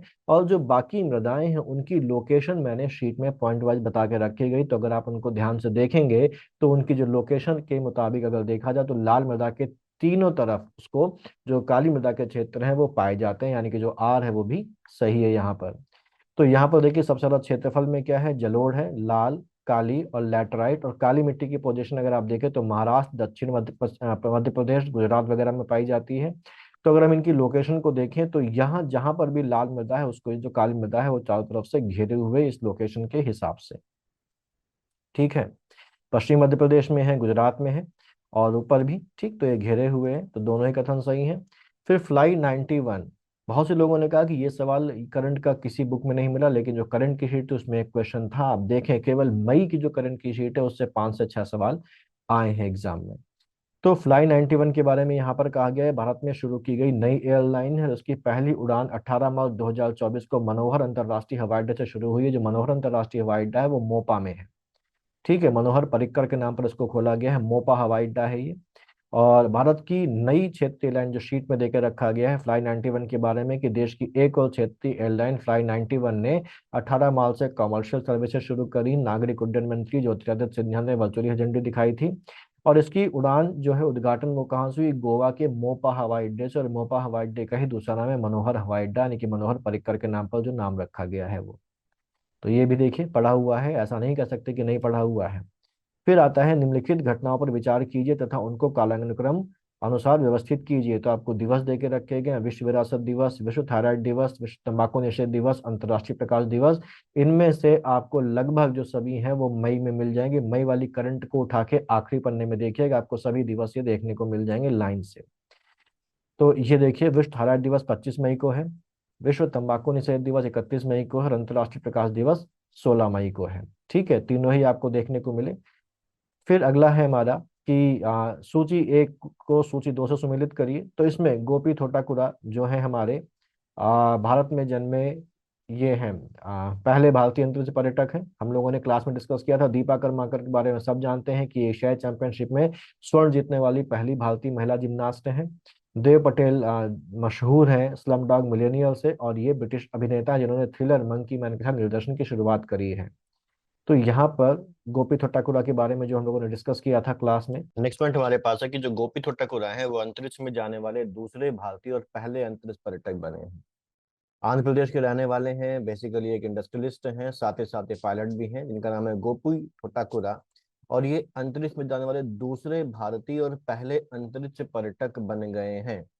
और अमेजन के संस्थापक जेफ बेजोस के ब्लू ओरिजिन से NS-25 मिशन के लिए इनको 6 सदस्यों के चालक दल में चुना गया। फिर आ जाते हैं अगले क्वेश्चन में कि नीचे 2 कथन दिए गए जिनमें से एक को अभिकथन ए तथा दूसरे को कारण कहा गया है। तो 2023-24 के दौरान सिंगापुर भारत में FDI का सबसे बड़ा स्रोत बनकर उभरा है, और भारत मॉरिशस कर संधि संशोधन में से भारत में प्रत्यक्ष विदेशी निवेश के प्रमुख स्रोतों के रूप में देशों में बड़ा बदलाव आया है। तो ए बिल्कुल सही है। और जो आर है, आर की अगर बात करें तो ये 2016 की ट्रीटी है, तो ये अभी के करंट में मिलेगी नहीं। तो 2016 की ट्रीटी, और 2016 में भारत और मॉरिशस के बीच में ये ट्रीटी तो पुरानी है, double taxation avoidance agreement countries के बीच में होते हैं, तो उसमें एक अमेंडमेंट हुआ था भारत और जो मॉरिशस के बीच है, वो अमेंडमेंट 2016 में हुआ था। और उस अमेंडमेंट में ये किया गया था कि मॉरिशस में जो कैपिटल गेन्स हो रहे हैं इन्वेस्ट करने पर, उसको इंडिया में एग्जेम्प्ट कर दिया गया था। तो इसकी वजह से जो जो एक मूवमेंट हो रहा है पैसे का, उस मूवमेंट में परिवर्तन आया। तो जो कारण है वो सही है, और वो एक ही व्याख्या भी करता है, क्योंकि मॉरिशस की जो पोजीशन है यहाँ पर एफडीआई वाले देशों में, वो ऊपर नीचे इस एग्रीमेंट की वजह से, अमेंडमेंट की वजह से हो गई थी। तो यहाँ पर देखिए कि सबसे ज्यादा प्रभाव कहाँ से हो रहा है, सिंगापुर से हो रहा है, मॉरिशस से, अमेरिका, नीदरलैंड, जापान, यूएई वगैरह से प्राप्त हो रहा है 2023-24 में। फिर आ जाते हैं यहाँ पर, बहुत आसान सा क्वेश्चन ये भी है, तो लगभग सभी ने किया होगा कि जो पंच प्रयाग है उनमें से आपको देके रखा गया है, देवप्रयाग, रुद्रप्रयाग और कर्णप्रयाग कहाँ कहाँ पर है, इसको डिस्कस किया है शीट में भी और वीडियो में भी। तो शीट में आप देखिए ये कहाँ कहाँ पर है। टिहरी के बारे में भी मैंने शीट में नहीं लेकिन वीडियो में डिस्कस किया है कि टिहरी में क्या है और टिहरी में कौन कौन से बांध पाए जाते हैं, बनाए गए हैं, वो सब डिटेल में वीडियो में डिस्कस किया है। क्लिप में मैंने नहीं डाला, क्लिप में मैंने केवल ये डाला, तो जिन्होंने पढ़ा है, जिनके पास वीडियो की लिंक है, वो जाके वहां पर देख सकते हैं, पढ़ा है तो आपको पता ही होगा। धौली गंगा, ये आपको याद रख लेना है। विष्णुप्रयाग में अलकनंदा से मिल रही है धौली गंगा। नंदाकिनी मिल रही है जहां पर, ये है हमारा ना से नंदाकिनी और ना से नंद प्रयाग। जहां पर पिंडर गंगा मिलती है अलकनंदा से, उसको बोलते हैं कर्ण प्रयाग। जहां पर मंदाकिनी मिलती है उसको बोलते हैं रुद्र प्रयाग। और जहां पर भागीरथी मिलती है अलकनंदा से, उसको बोलते हैं देव प्रयाग। फिर है यहाँ पर सूची 1 में देशों के नाम है, जबकि सूची में 2022 में प्रवासियों द्वारा भेजी गई राशि को क्रम के अनुसार दर्शाया गया है। और यहाँ पर आपको ये बताया गया कि कौन सा देश है, ये जो रेमिटेंस है उसमें नंबर 1 पर है, नंबर 2 पे, नंबर 3, नंबर 4 पे कौन है। शीट में आपको ये बिल्कुल मिलेगा। अगर हम यहाँ पर देखें तो ये है वैश्विक धन प्रेषण की जो रिपोर्ट आई थी, इसका शीर्षक था माइग्रेशन एंड डेवलपमेंट ब्रीफ, जिसको जारी करता है विश्व बैंक समूह। और इसमें देखिए कि 2022 में 111.22 बिलियन यूएस डॉलर भारत को भेजे गए हैं। शीर्ष देश कौन कौन से, नंबर 1 पर भारत है, नंबर 2 पर मैक्सिको है, नंबर 3 पर चीन है, नंबर 4 पर फिलीपींस और नंबर 5 पर फ्रांस है। ठीक है, पढ़ा हुआ है। हाँ, फिर आता है आगे, नीचे 2 कथन दिए गए जिनमें से एक को अभिकथन तथा दूसरे को कारण आर कहा गया। और ये कहा गया कि भारतीय संविधान के अनुसार एक ही व्यक्ति एक ही समय में 2 या 2 से अधिक राज्यों के राज्यपाल के पद पर कार्य नहीं कर सकता। भारतीय संविधान के अनुच्छेद 153 में यह कहा गया कि प्रत्येक राज्य के लिए एक राज्यपाल होगा। तो यहाँ पर ए गलत है, आर सही है। ये वीडियो में भी डिस्कस किया है और शीट में भी है। यहाँ पर देखें क्या आया है, यहाँ पर शीट का आया है कि प्रत्येक राज्य का एक राज्यपाल होगा, बिल्कुल सही 153 कह रहा है। और देखिए 7वें संविधान संशोधन अधिनियम 1956 के बाद से एक व्यक्ति को 2 या अधिक राज्यों का राज्यपाल नियुक्त किया जा सकता है। तो अगर आपने ये पढ़ा है तो आप उसका बिल्कुल सही से जवाब दे सकते हैं। फिर है, निम्नलिखित में से कौन से जोड़े का मिलान सही नहीं है। विधि की समझ समानता, किसी राज्य का नाम बदलना, लोक सेवा में अवसर की समानता और किसी नए राज्य की स्थापना करना। जब मैंने पढ़ाया था तो मैंने बार बार ये कहा था कि इसको ध्यान रखिएगा, ये एग्जाम में पूछा जा सकता है, इंपॉर्टेंट है। ठीक, देखें अब आर्टिकल 14 बेसिकली ये किसको प्राप्त है? केवल नागरिकों को प्राप्त है, ये विदेशियों को प्राप्त नहीं है। सर विदेशियों को भी, सर दोनों को है। हाँ जी, बिल्कुल सही। नागरिकों को भी प्राप्त है और विदेशियों को भी प्राप्त है। या किसी राज्य की सीमा में परिवर्तन करने की शक्ति या किसी राज्य का नाम बदलने की शक्ति किसके पास है? पार्लियामेंट पार्लियामेंट के पास है। ठीक है, अगर आ जाता है लोकसभा, राज्यसभा, संसद, तो हम किसमें लगाएंगे? संसद में लगाएंगे। तो नए राज्यों का या तो प्रवेश करवा सकते हैं या नए राज्यों की स्थापना करवाई जा सकती है। कौन कर सकता है? संसद कर सकती है। आर्टिकल 16 है, ये किसको मिलता है? ये मिलता है केवल सिटीजन्स को, या ये मिलता है सिटीजन्स के साथ एलियंस को? केवल नागरिकों को, केवल नागरिकों को ही मिलता है, क्योंकि हम लोग को पता है आर्टिकल 15, 16, 19, 29 और 30 का बेनिफिट केवल भारतीय नागरिकों को ही मिलेगा, बाकी किसी को इसका बेनिफिट नहीं मिलेगा। अगला क्वेश्चन है कि यहाँ पर कुछ आर्टिकल्स देके रखे गए और वो किससे रिलेटेड है, ये पूछा गया है। वित्त आयोग पे तो कई सवाल पूछे गए हैं इस एग्जाम में। तो भारत की संचित निधि यानी कि consolidated fund of India, finance commission, financial emergency, controller and auditor general के ऊपर ये आया है और इनको टैली करना है। ये चीजें बेसिक सी चीज है, लेकिन फिर भी यहाँ पर देखिए ये जो शीट है, क्लास में तो बताया ही है, शीट में देखिए वित्त आयोग का आर्टिकल साफ साफ 280 लिखा हुआ है। ठीक, इमरजेंसी प्रोविजंस में आर्टिकल देखिए यहाँ पर वित्तीय आपातकाल 360, संवैधानिक तंत्र की विफलता वाला 356, आर्टिकल 352 राष्ट्रीय आपातकाल का है यहाँ पर। भारत का नियंत्रक एवं महालेखा परीक्षक का आर्टिकल 148 है, और संचित या समेकित निधि या कंसोलिडेटेड फंड ऑफ इंडिया का आर्टिकल क्या है 266, और कंटिजेंसी फंड या आकस्मिकता निधि का कितना है 267, साफ साफ दिया हुआ है। आपको केवल पढ़ना है और रिवाइज करना है। सुपरफिशियली हम लोग नहीं पढ़ रहे हैं, हम लोग ढंग से पढ़ रहे हैं, अच्छे से पढ़ रहे हैं। बस आपको भरोसा रखना है अपने ऊपर, भरोसा रखना है जो पढ़ रहे हैं, रिवीजन करना है, डिटर्मिनेशन के साथ करना है। फिर अगला है कि भारतीय संविधान में शोषण के विरुद्ध अधिकार के अंतर्गत निम्नलिखित में से किसकी परिकल्पना की गई है। तो शोषण के विरुद्ध अधिकार सिंपल सी बात है, आर्टिकल 23 और 24। आर्टिकल 23 और 24 में क्या है, मानव देह व्यापार और बलात्कार का निषेध है, और कारखानों और खदानों में बच्चों की मजदूरी का निषेध है। शीट में भी साफ साफ लिखा है और वीडियो में भी है। देखिए शीट में क्या है, आर्टिकल 23 और 24 में मानव व्यापार और बलात्कार का निषेध, prohibition of traffic in human beings and forced labour article 23, और कारखानों आदि में बालकों के निधन पर निषेध, prohibition of employment of children in factories etcetera article 24। Class में देखिए शोषण के विरुद्ध अधिकार। ठीक, इसमें दो आर्टिकल्स हैं, आर्टिकल 23 और आर्टिकल 24। सर 23 में तो मानव तस्करी को रोकना, और 24 में सर कुछ ऐसा था बालक मजदूरी को रोकना। हाँ बिल्कुल, ये दोनों ही शोषण है, इसीलिए इनको शोषण के विरुद्ध अधिकार में डाला गया है। ठीक है, तो 23 और 24 दोनों है। 23 और 24 को इंडिविजुअली हम लोग देखेंगे, लेकिन बंधुआ मजदूर, ना बंधुआ मजदूर नहीं, बलात्श्रम, बलात्कार, बलपूर्वक श्रम, बंधुआ मजदूरी इसका एक भाग है। फिर अगला है अनुच्छेद 19 के अंतर्गत निम्नलिखित में से कौन सी स्वतंत्रता की भारतीय संविधान द्वारा गारंटी नहीं दी गई है। तो अगर बेसिक भी पढ़ा है तो आपको पता होगा कि जो सी है ये संपत्ति रखने, खरीदने और बेचने की जो स्वतंत्रता है ये राइट टू प्रॉपर्टी में था, आर्टिकल 31 में था, जिसको हटा दिया गया और 300A में डाल दिया गया, और फंडामेंटल राइट से ही हट गया है, और केवल अभी क्या कॉन्स्टिट्यूशनल एज वेल एज एक लीगल राइट है, जिसको डिस्कस किया है यहाँ पर शीट में भी है, और अगर वीडियो में देखें तो वीडियो में भी है।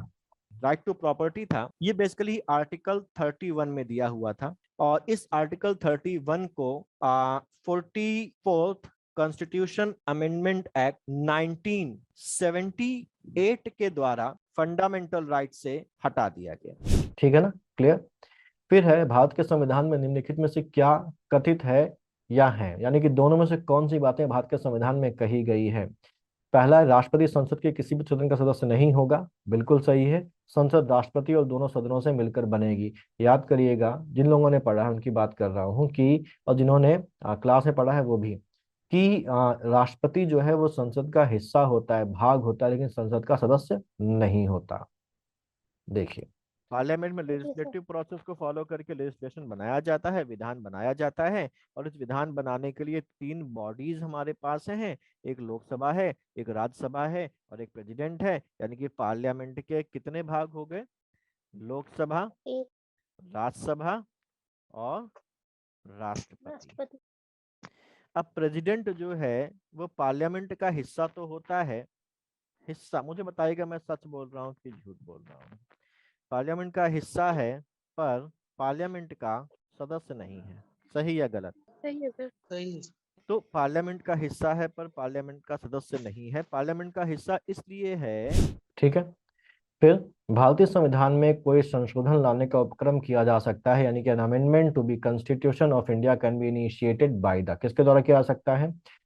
हम सबको पता है कि संसद में आएगा, लोकसभा में भी आ सकता है, राज्यसभा में भी आ सकता है, राज्य विधानमंडलों द्वारा नहीं लाया जा सकता, भारत के राष्ट्रपति द्वारा भी नहीं। इसकी शुरुआत केवल संसद में होगी, ये देखिएगा।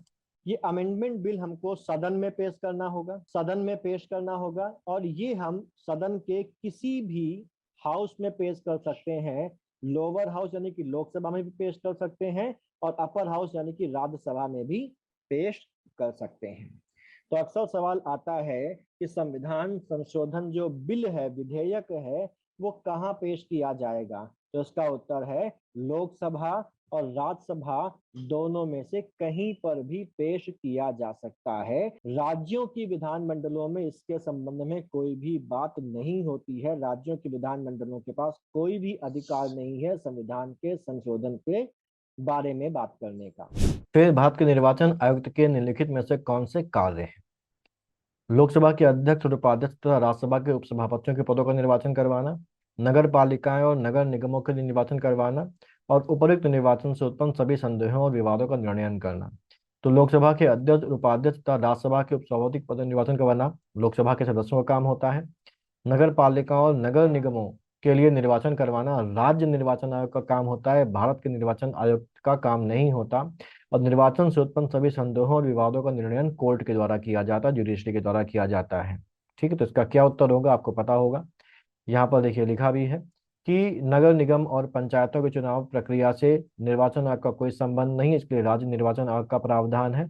और लोकसभा की पहली सीटिंग के बाद सदस्यों द्वारा अपने बीच से सदस्य का चुनाव लोकसभा अध्यक्ष के लिए किया जाता है और चुनाव की तारीख का निर्धारण राष्ट्रपति करता है, चुनाव आयोग नहीं करता। ठीक है, तो ये दोनों चीजें यहाँ पर डिस्कस्ड हैं। फिर पंचायती राज से संबंधित यहाँ पर ये कमेटीज हैं। इनमें अगर हम लोग देखें तो अभी जो आप पंचायत राज पढ़ा होगा, समितियां देखी होंगी, तो आप जानेंगे कि जीवी के राव समिति, अशोक मेहता समिति और दत्तवाला समिति, ये तीनों समिति जो है वो पंचायती राज और ग्रामीण वित्त से संबंधित है। जबकि जो संथानम समिति है वो करप्शन से संबंधित है। संथानम समिति का नाम नहीं भी सुना है तो भी आप आंसर दे सकते थे अगर आपको पहले तीन क्लियर होते कि ये पंचायती राज और ग्रामीण वित्त से संबंधित है। तो अशोक मेहता समिति ये कब बनाई गई? 1977। ठीक है, अशोक मेहता समिति के बाद अगली हमारे पास आती है एक थोड़ी सी कम मशहूर समिति, दटवाला समिति 1978 में। उसके बाद हनुमंतराव समिति कमेटी अपने आप लगा लीजिएगा, हनुमंतराव कमेटी 1984 में। उसके बाद GV.K. राव कमेटी, ये आती है 1985 में। GV.K. राव के बाद LM सिंघवी समिति, ये भी आती है 1986 में। थुंगन समिति, थुंगन कमेटी 1988। एक बात ध्यान रखें, इन कमिटीज को आगे हम लोगों ने डिटेल में डिस्कस भी किया है।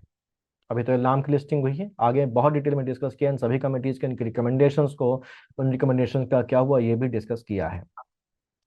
अब आगे चलते हैं। यहाँ पर हमारे पास आर्टिकल्स हैं, भी बड़ा सिंपल सा सवाल है, इजीएस्ट क्वेश्चंस में से ये क्वेश्चन आते हैं कि आर्टिकल देके रखे गए और आर्टिकल के आगे हमको बताया गया है कि उन आर्टिकल का संबंध किससे है। आर्टिकल 153 राज्यपाल के पद से, क्योंकि ये कहता है प्रत्येक राज्य का एक राज्यपाल होगा।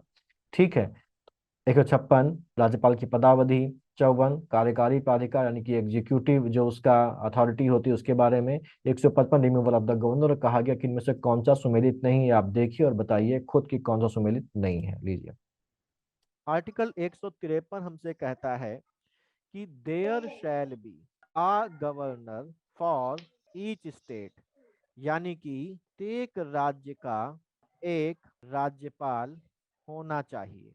आर्टिकल 154 कहता है राज्य की जो कार्यपालिका शक्ति है वो किसमें निहित होगी या किसमें विहित होगी? गवर्नर में विहित होगी। ऐसे राज्यपाल की नियुक्ति होती है आर्टिकल 155 में। आर्टिकल 155 क्या कहता है? आर्टिकल 155 कहता है कि the governor of a state shall be appointed by the president. तो राज्यपाल के कार्यकाल को दिया गया है किस आर्टिकल में दिया गया है? 156 में दिया गया है। प्रेसिडेंट का कार्यकाल किस आर्टिकल में दिया गया है? 356। ठीक है, तो इनको देख के आप बता सकते हैं ना कि कौन सा वहां पर सुमेलित नहीं है। ठीक, अब आगे चलते हैं और यहाँ पर कहा गया है कि विकास को जीवन स्तर और कल्याण में वृद्धि के रूप में परिभाषित किया जाता है और प्रति व्यक्ति आय में वृद्धि विकास की पर्याप्त माप नहीं है। इकोनॉमी की जो क्लास हुई है जिसमें इकोनॉमिक ग्रोथ और इकोनॉमिक डेवलपमेंट को डिस्कस किया गया, उसमें इनको बहुत डिटेल में समझा गया है कि दोनों के बीच में क्या अंतर है, दोनों के बीच में क्या रिलेशन है और क्या डिफरेंसेज है। उसकी छोटी सी क्लिप है यहाँ पर कंपाइल करके। इकोनॉमिक ग्रोथ में हम नेशनल इनकम और पर कैपिटा इनकम को कंसीडर करते हैं। हम जानते हैं कि नेशनल इनकम हो गई या पर कैपिटा इनकम हो गई, ये जीडीपी से ही निकले हुए कंसेप्ट हैं। इकोनॉमिक डेवलपमेंट का मतलब हो गया आर्थिक विकास। तो कौन ज्यादा खुश है? बी। बी। कौन ज्यादा डेवलप माना जाएगा? बी। तो हम यहाँ पर केवल ग्रोथ देखते हैं। किसी भी देश की जीडीपी ज्यादा है इसका मतलब ये नहीं है कि उस देश की जनता खुश भी होगी। डेवलपमेंट में हम ग्रोथ के साथ साथ सोशल और जो दूसरे फैक्टर्स हैं जो खुशी को दर्शाते हैं, जनता के डेवलपमेंट को दर्शाते हैं, उसको भी कंसीडर करते हैं। गिनते जाइए कितने हो रहे हैं। ठीक, जुलाई सितंबर 2019 और जुलाई सितंबर 2022 के बीच कर भारत में बेरोजगारी दर की प्रवृत्ति के संबंध में निम्नलिखित में से कौन सा कथन सही है? स्थिर रही या घट गई? तो अगर हम लोग देखें यहाँ पर तो एक रिपोर्ट आई थी और इसमें कहा गया है कि 2021-22 में जो बेरोजगारी दर है वो गिरकर 4.2% हो गई। तो इससे डायरेक्टली तो नहीं लेकिन इनडायरेक्टली इन्फ्लुएंस निकाला जा सकता है कि क्या रहा होगा। फिर वैश्विक बहुआयामी गरीबी सूचकांक यानी कि मल्टी डायमेंशनल जो पॉवर्टी इंडेक्स है उसको कौन तैयार या प्रकाशित करता है? तो ये करंट की शीट में साफ साफ देकर रखा गया है। और यहाँ पर देखिए ऑप्शन 3 में ऑक्सफोर्ड गरीबी और मानव विकास पहल है OPHI, और संयुक्त राष्ट्र विकास कार्यक्रम 4 में इसका सही उत्तर 3 और 4 होगा। यहाँ पर देख लेते हैं शीट में क्या है कि जारीकर्ता कौन है? संयुक्त राष्ट्र विकास कार्यक्रम UNDP और ऑक्सफोर्ड गरीबी एवं मानव विकास पहल। तो ऑप्शन जो सही होगा वो कौन सा होगा? 3 और 4 वाला सही होगा, बहुआयामी गरीबी सूचकांक का। फिर आगे चलते हैं, निम्नलिखित घटनाओं पर विचार कीजिए तथा इन्हें कालानुक्रम में व्यवस्थित कीजिए। तो इनको डिस्कस किया है।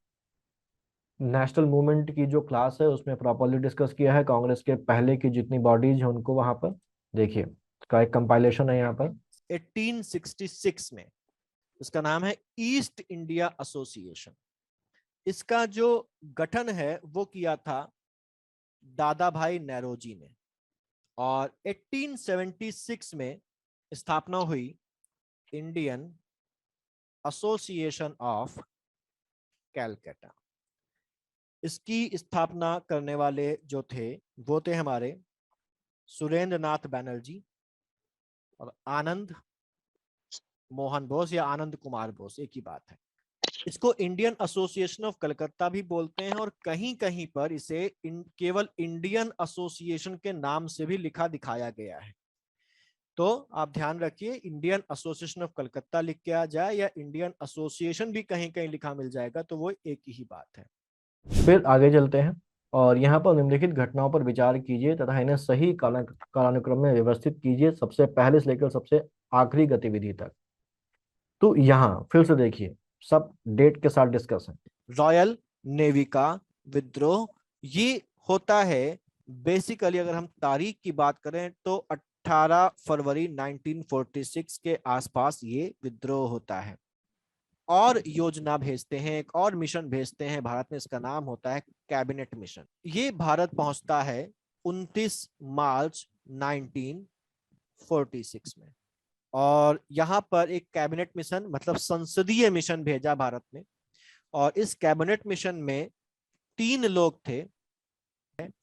तो 16 मई 1946 को कैबिनेट मिशन अपने प्रस्तावों की घोषणा करता है। कैबिनेट मिशन अपने प्रस्तावों की घोषणा करता है। मुस्लिम लीग तो शामिल नहीं है, लेकिन कांग्रेस ने वायसराय के प्रस्तावों को मान लिया और प्रस्तावों को मानने के बाद 1 अगस्त 1946 को 1 अगस्त 1946 को जवाहरलाल नेहरू के नेतृत्व में लॉर्ड वेवेल भारत की एक अंतरिम सरकार का गठन करता है। निमंत्रण दिया 1 अगस्त 1946 को, कांग्रेस को आमंत्रित किया कि आप आकर सरकार बनाइए, और सरकार का गठन होता है 24 अगस्त 1946 को सरकार का गठन हो जाता है, जिसमें तो यहाँ पर प्रॉपर डेट के साथ सारी चीजें डिस्कस्ड हैं। ठीक है, फिर अगला क्वेश्चन हमारे पास है, भी बहुत सिंपल सा क्वेश्चन है, इसमें कोई किसी को डाउट नहीं होता, बेसिक चीज को समझे वो भी इसका आंसर दे देगा कि बिहार में एक जगदीशपुर के जमींदार कुंवर सिंह ने अंग्रेजों के विरुद्ध विद्रोह का नेतृत्व किया, और दूसरा है कि लॉर्ड डलहौजी ने रानी लक्ष्मीबाई के दत्तक पुत्र को उत्तराधिकारी होने की मान्यता प्रदान की। तो दूसरा गलत है, पहला सही है। और लक्ष्मीबाई थी, इनकी खुद की कोई संतान नहीं थी और इन्होंने एक बच्चा गोद दिया था, इसका नाम था दामोदर राव। तो अंग्रेजों ने यहाँ पर भी, क्योंकि इनकी खुद की कोई संतान नहीं है, तो झांसी को 1853 में डॉक्ट्रिन ऑफ लैप्स के अंतर्गत हड़प लिया था। जगदीशपुर है बिहार में, आरा डिस्ट्रिक्ट है जगदीशपुर की। यहाँ के जमींदार थे कुंवर सिंह ने जगदीशपुर में जो है वो विद्रोह का नेतृत्व किया था और इन्हीं को बोला जाता है बिहार का सिंह, लॉयन ऑफ बिहार। अगला है कि निम्नलिखित विदेशी यात्रियों पर विचार कीजिए तथा उन्हें आरोही कालानुक्रमानुसार व्यवस्थित कीजिए।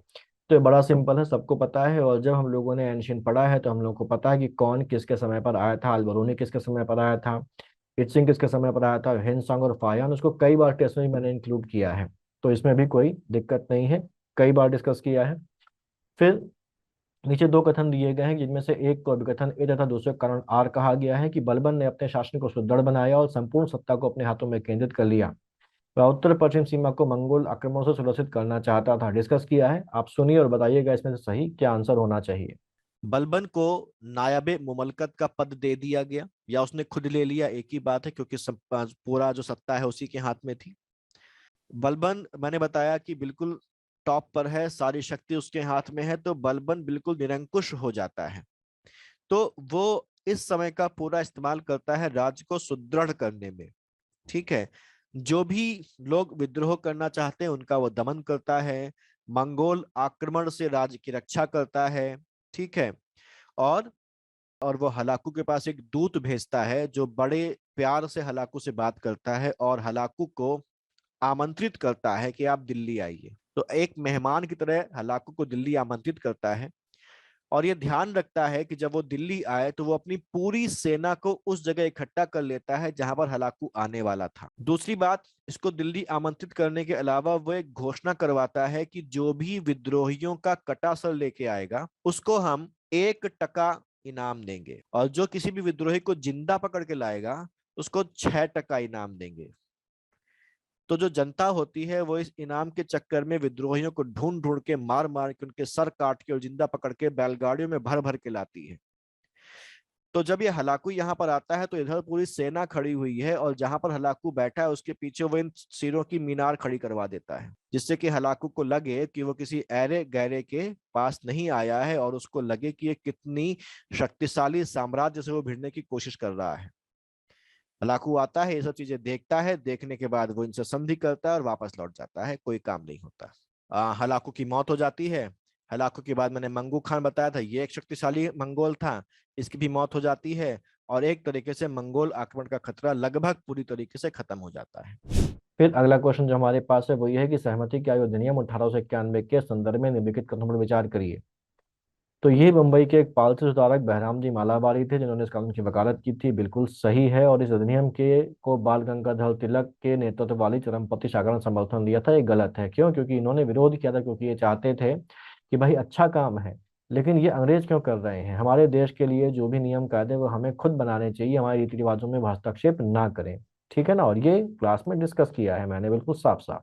पारसी समाज सुधारक थे, पारसी सोशल वर्कर थे जिनका नाम था बहराम जी मालाबारी। इन्होंने एफर्ट्स किए, ये भी बेसिकली जो गर्ल्स की मैरिजेस थी, बाल विवाह थे, उसके खिलाफ थे। और इनके द्वारा किए गए प्रयासों के बाद 1891 में 1891 में age of consent act pass किया गया। क्या पास किया गया? Age of consent act pass किया गया। इस 12 साल कर दी गई, लेकिन इसका जो था वो विरोध किया। किसके द्वारा विरोध किया गया? इसका विरोध किया गया जो कंजर्वेटिव थे, यानी कि जो रूढ़िवादी लोग थे, उनके द्वारा इसका विरोध किया गया। क्या कहते हुए विरोध किया गया? कि हमारे रीति रिवाजों में जो बाहरी हैं, बाहरी बोले तो जो अंग्रेज हैं, उनका जो इंटरफेरेंस है, यानी कि जो हस्तक्षेप है, वो हमें स्वीकार नहीं है। उन्होंने कहा कि भले ही वो ठीक काम कर रहे हैं, लेकिन ये हमारे रीति रिवाज हैं, हमारी परंपराएं हैं, तो इस केस में अगर यहाँ पर कुछ भी सुधार करना हो तो वो हम खुद करेंगे। बाहरियों को हमारे यहाँ आकर हमारे रीति रिवाजों पर हस्तक्षेप करने की कोई भी जरूरत नहीं है। और इनमें जो सबसे प्रमुख नाम था विरोध करने वालों में, इनमें था बाल गंगाधर तिलक का।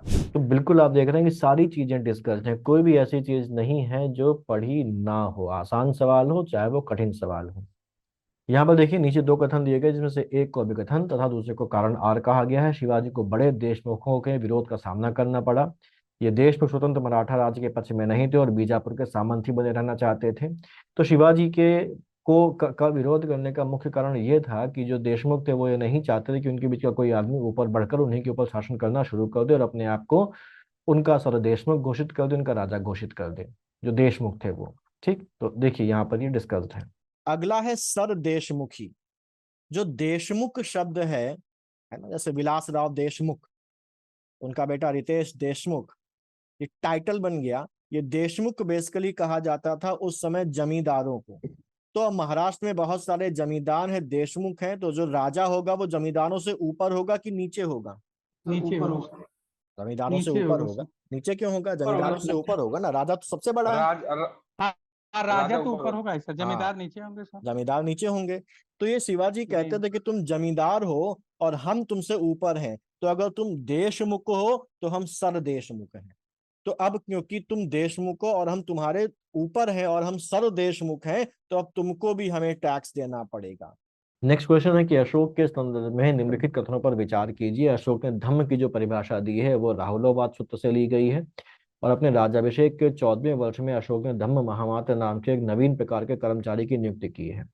तो अशोक ने अपने शासन के 13 वर्ष के बाद धम्म महामात्र की नियुक्ति की थी। इसको 13 वर्ष के बाद भी कहा जा सकता है और इसको 14वां वर्ष भी राज्याभिषेक का कहा जा सकता है। यहाँ पर देखिए इसको। तो इनमें जो प्रमुख था वो था धम्म महामात्र। धम्म महामात्र की उसने एक नए पद की स्थापना की, जिसका काम मुख्यतः यही था धम्म का प्रचार करना। और धम्म महामात्र नाम के इस अधिकारी की जो नियुक्ति की थी अशोक ने, वो अपने शासन के 13 वर्ष बाद, या हम कह सकते हैं कि 14वें वर्ष में की थी। तो कहीं पर 13 वर्ष भी लिखा मिलता है, किसी किसी किताब में 12 वर्ष भी लिखा मिलता है, लेकिन जो सही है वो है 13वें वर्ष के बाद की थी, यानी कि 14वें वर्ष कहा जा सकता है। और ये जो धम्म है इसके, ये जब हम लोग इसकी डिटेल में स्टडी करते हैं तो ये पता चलता है कि ये धम्म जो है बेसिकली कोई धार्मिक बातें नहीं कर रहा है, बल्कि ये कैसी बातें कर रहा है, ये नैतिक बातें कर रहा है। और धम्म की ये जो परिभाषा है ये अशोक ने राहुलोवा सूत्र से ली थी। नेक्स्ट है, निम्नलिखित में से कौन सा कथन सही नहीं है? क्रोमोसोम डीएनए तथा प्रोटीन से बने होते हैं। डीएनए की कार्यात्मक इकाई को जीन कहते हैं और किसी कोशिका का केंद्रक कोशिकीय विभाजन या प्रजनन में हिस्सा नहीं लेता। क्रोमोसोम संततियों के लिए सूचना रक्षित करते हैं। कौन सा सही नहीं? तो सी गलत है। ठीक, साइंस की शीट को अगर आप ध्यान से पढ़ेंगे तो आपको मिल जाएगा। देखिए यहाँ पर क्या लिखा हुआ है, संतति जो है अनुवांशिक गुणों को दूसरी पीढ़ी में स्थानांतरित करता है, जीन कहलाता है। जो गुणसूत्र हैं वो किससे बने होते हैं? न्यूक्लिक अम्ल और प्रोटीन से, वहां पर लिखा हुआ था। ठीक, और यहाँ पर अगर देखें तो ये लिखा हुआ है कि जो प्रोफेज विभाजन की प्रथम अवस्था है और इसके अंत तक केंद्रक विलुप्त हो जाता है। तो अगर केंद्रक इसमें पार्टिसिपेट नहीं कर रहे होते तो केंद्रक बिल्कुल ही क्या होते? बिल्कुल ही अनछुए रहते, उनमें कोई परिवर्तन नहीं आता, लेकिन केंद्रक विलुप्त हो रहे हैं। ठीक, और दूसरी चीज ये है कि यहाँ पर डीएनए और आरएनए जो है उनका बंटवारा होता है, और डीएनए और आरएनए कहाँ पर पाए जाते हैं? केंद्रिका द्रव्य में पाए जाते हैं, जो कि किसका भाग होता है? केंद्रक का भाग होता है। तो इससे क्या क्लियर होता है कि जो केंद्रक है वो भी कोशिका विभाजन में पार्टिसिपेट करता है। ठीक है, क्लियर है ये?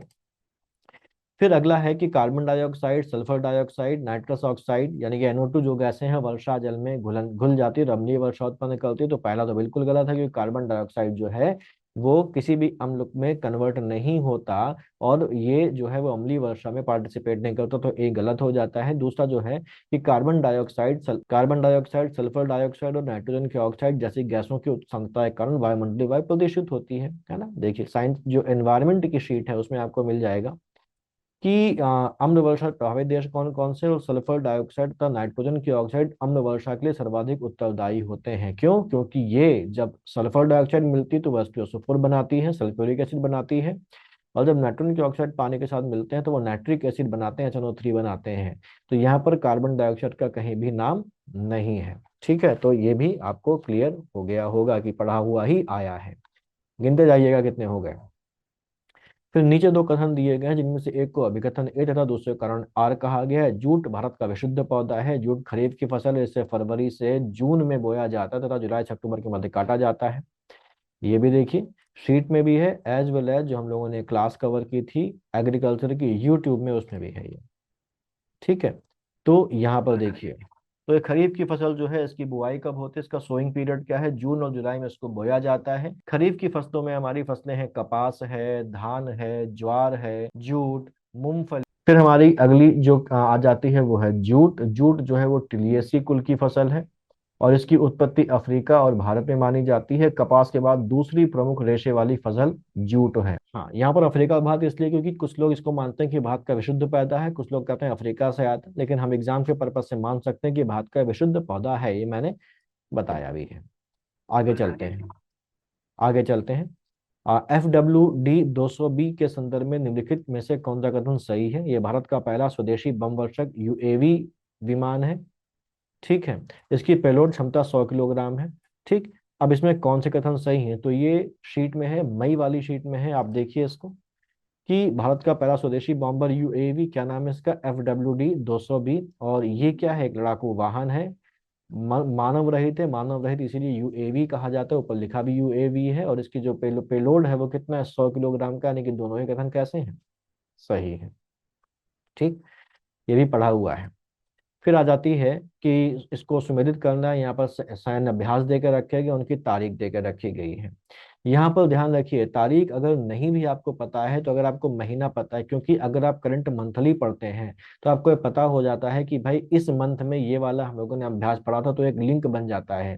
तो यहाँ पर देखिए सबके महीने अलग अलग हैं। तारीख 19, 27, 26, 13 ये तब मायने रखती जब आपका महीना में अंतर ना होता। ठीक है, आयोग ने क्वेश्चन को कठिन दिखाने की कोशिश की है, कठिन बनाने की कोशिश नहीं की है। तो हम तारीख देख के घबरा जाते हैं कि तो तारीख दे दी इसमें, है ना। तो कठिन दिखाने की कोशिश की है, कठिन बनाया नहीं है। तो यहाँ पर देखिए इसको हम लोगों ने शीट में भी देखा है और हम लोगों ने इसको घटना सार वाला जो वीडियो है उसमें भी कवर किया है। सैन्य अभ्यास शक्ति, ये भारत और फ्रांस की सेनाओं के बीच में हो रहा है। कहाँ पर हो रहा है? उमरोई मेघालय में किया जा रहा है। ठीक, ये जो सैन्य अभ्यास है ये अर्ध शहरी और पहाड़ी क्षेत्रों में किया जाता है। दस्तलिक 2024 ये भारत और उज्बेकिस्तान के बीच में होता है और ये संयुक्त सैन्य अभ्यास का आयोजन किया गया है उज्बेकिस्तान के टर्मेज जिले में। तो टाइगर ट्रम्प भारत और अमेरिका के बीच में है। त्रिसेवा सैन्य अभ्यास पूर्वी समुद्री तट पर आयोजित किया गया है। मिलन 2024 ये भी भारतीय नौसेना का अभ्यास है और एक बहुराष्ट्रीय युद्धाभ्यास है, यानी कि बहुराष्ट्रीय युद्धाभ्यास मिलन 24 के है ना। तारीख सही दे के रखा गया है। पढ़ा हुआ है कि नहीं पढ़ा हुआ है? ठीक, फिर नेक्स्ट है कि पिरुल लाओ पैसे पाओ अभियान। शीट में भी है, मेरे ख्याल से मई की शीट में है, और एज वेल एज घटनासार के वीडियो में भी हम लोगों ने इसको कवर किया है। और ये दोनों ही इसके ऑप्शन सही हैं। देखिए शीट में भी है, ये मई की शीट है, मई की शीट में भी है कि यहाँ पर उत्तराखंड सरकार द्वारा किया गया, उत्तराखंड के मुख्यमंत्री ने किया था। यहाँ पर हम लोग अभी देखते हैं, ये देखिए। नेक्स्ट है पिरुल लाओ पैसे पाओ मिशन। ये बेसिकली जंगलों की आग को रोकने के लिए, पिरुल मतलब जो पाइन की जो पत्तियां होती हैं, चीड़ के पेड़ों की जो पत्तियां होती हैं, इनको पिरुल बोला जाता है और बहुत ही ज्यादा ज्वलनशील होती हैं। तो जहां पर भी ये चीड़ के पेड़ों की पत्तियां गिर जाती हैं, वहां पर आग लगने की संभावना क्या हो जाती है? बढ़ जाती है। और जंगलों में ये एक बड़ा कारण है उत्तराखंड के जंगलों में आग लगने का। तो आग से बचाने के लिए कहा गया है कि चीड़ की इन पत्तियों को बिन के लेके आओ और बदले में पैसे पाओ। और चीड़ की इन पत्तियों को पिरुल बोला जाता है, तो इसीलिए इसका नाम क्या होगा? पिरुल लाओ पैसे पाओ मिशन। उत्तराखंड के मुख्यमंत्री पुष्कर सिंह धामी ने राज्य भर में वन अग्नि यानी कि जंगल की आग को ध्यान में रखते हुए पिरुल लाओ पैसे पाओ मिशन की शुरुआत की है। फिर अगला है कि कोहिमा शांति स्मारक और इको पार्क के संदर्भ में निम्नलिखित में से कौन सा कथन सही? उद्घाटन 8 मार्च 2024 को कोहिमा में किया गया और दक्षिण कोरिया द्वारा विकसित किया गया जाएगा। 2 गलत है। मई की शीट में ही ये भी दिया हुआ है, मई की जो करंट की शीट है, ये देखिए कि कोहिमा शांति स्मारक, और इसको किसने किया है? जापान और नागालैंड के द्वारा कोहिमा शांति स्मारक का उद्घाटन किया गया है। कहाँ पर? ठीक है, क्लियर। वो कहाँ पर है वो भी नीचे लिखा हुआ है शीट में। खैर, निम्नलिखित घटनाओं पर विचार कीजिए तथा इन्हें प्रारंभ से कालक्रमानुसार व्यवस्थित कीजिए। ये चीज जो मैंने यूट्यूब में वीडियो डाला था टाइमलाइन वाला, उसमें आपको ये बिल्कुल डेट वाइज मिल जाएगा। ठीक है, कि वेल्लोर विद्रोह कब हुआ, नाना फडणवीस की मृत्यु कब हुई, वर्जली को वापस कब बुलाया गया और एंग्लो नेपाल युद्ध कब हुआ। ठीक है, आपने देखा होगा तो आपको जरूर उसका फायदा मिला होगा। देखिए यहाँ पर उसका कंपाइलेशन, ये शीट का स्क्रीनशॉट है और ये कंपाइलेशन है। इसी बीच 1800 में नाना फडणवीस, जिन्होंने कलह के बावजूद मराठा नेताओं को बांध कर रखने में मुख्य भूमिका निभाई थी, उनकी 1800 में मौत हो जाती है।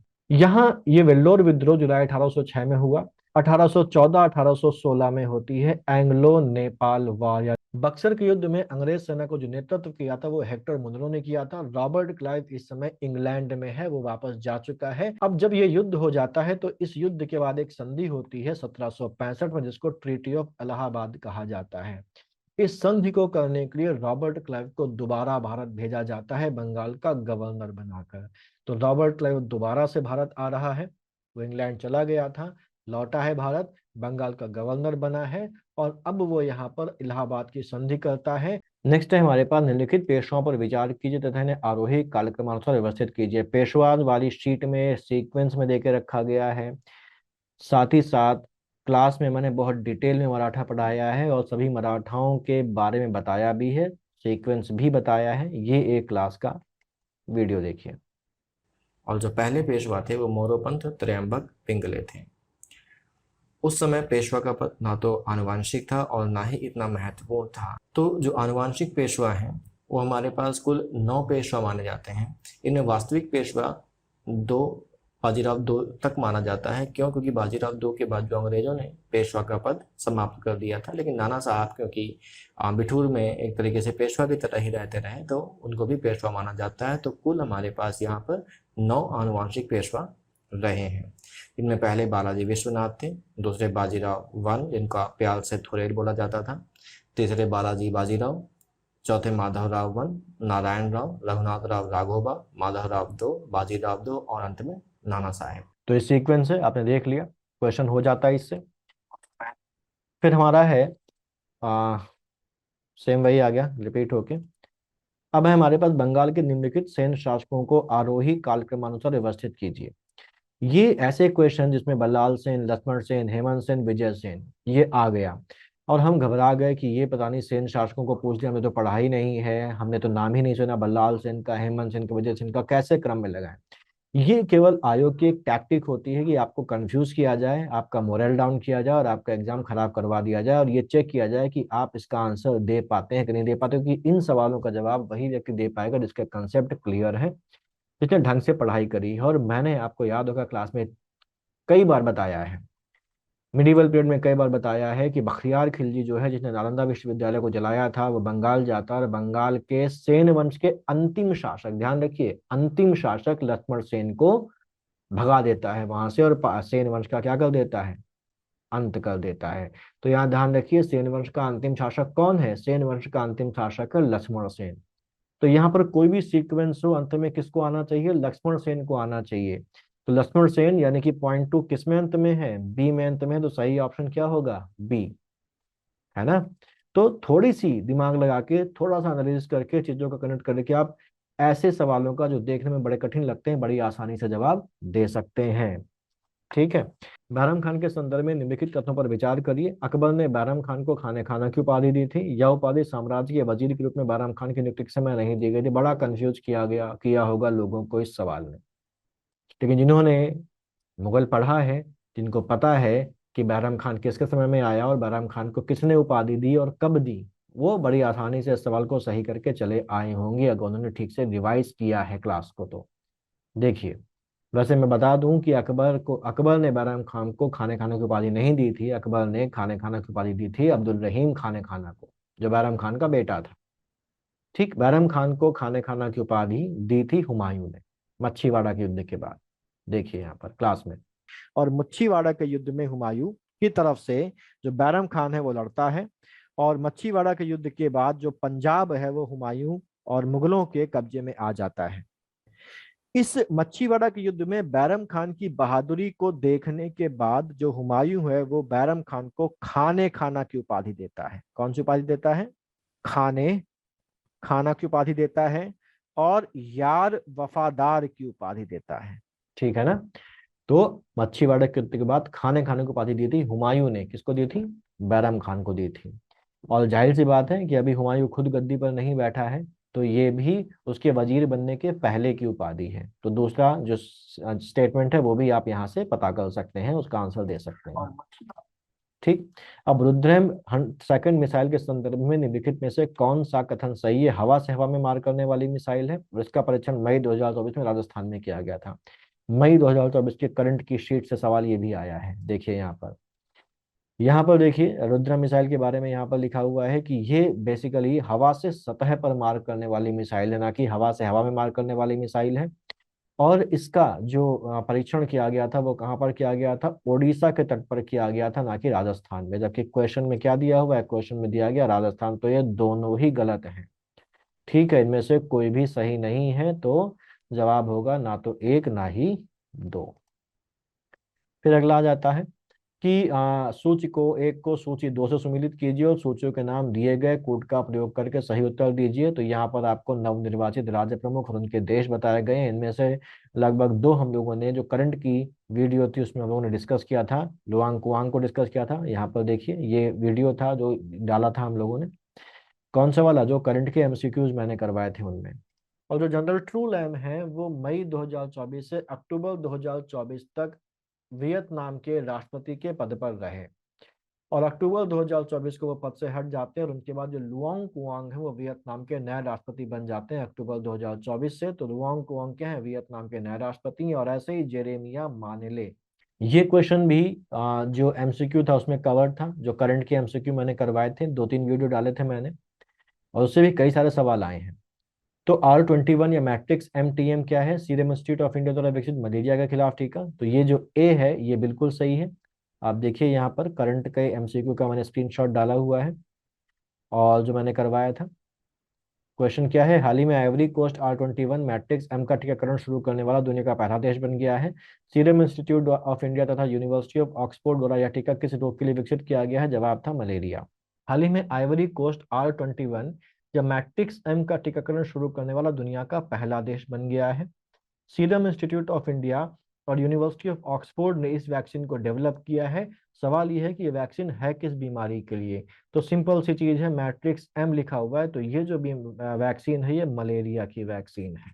ठीक है, इसका डेवलपमेंट क्वेश्चन में ही जवाब है। सीरम इंस्टीट्यूट ऑफ इंडिया और यूनिवर्सिटी ऑफ ऑक्सफोर्ड ने इसको डेवलप किया है और ये हाई क्वालिटी की एक मलेरिया वैक्सीन है।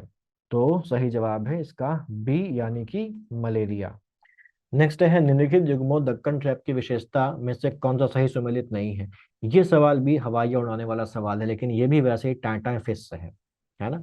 ये सवाल भी आयोग ने केवल आपका कंसेप्ट देखने के लिए किया है। तो लेकिन बहुत से लोग ऐसे भी होते हैं इनका कंसेप्ट तो क्लियर होता है, लेकिन वो सवाल को देख के ही घबरा जाते हैं, पेपर देख के ही उनके पसीने छूट जाते हैं। उन्होंने पहला ऑप्शन देखा, मदर ट्रैप की मोटाई लगभग 1200 मीटर, उन्होंने कहा ये तो कहीं पढ़ा ही नहीं है। हमको तो लावा ट्रैप पता है, हमको तो दक्कन ट्रैप पता है, हमको तो ये पता है कि वो लावा का पठार है, लेकिन उसकी मोटाई, ऊपरी ट्रैप, मध्य ट्रैप, ये तो किसी ने पढ़ाया ही नहीं, ना हमें किसी किताब में मिला है। बस उनका मोरल डाउन। ये सवाल तो गए ही गए, आगे के कई सारे सवाल भी चले गए, लेकिन उन्होंने इसको ठीक से नहीं पढ़ा। क्योंकि बीच में क्या लिखा हुआ है, सी पॉइंट देखिए, पूछा गया कौन सा सही सुमेलित नहीं है। सी पॉइंट है, ट्रैपों के मध्यवर्ती तल में सागरी पादपों और जंतुओं के अवशेष मिलते हैं।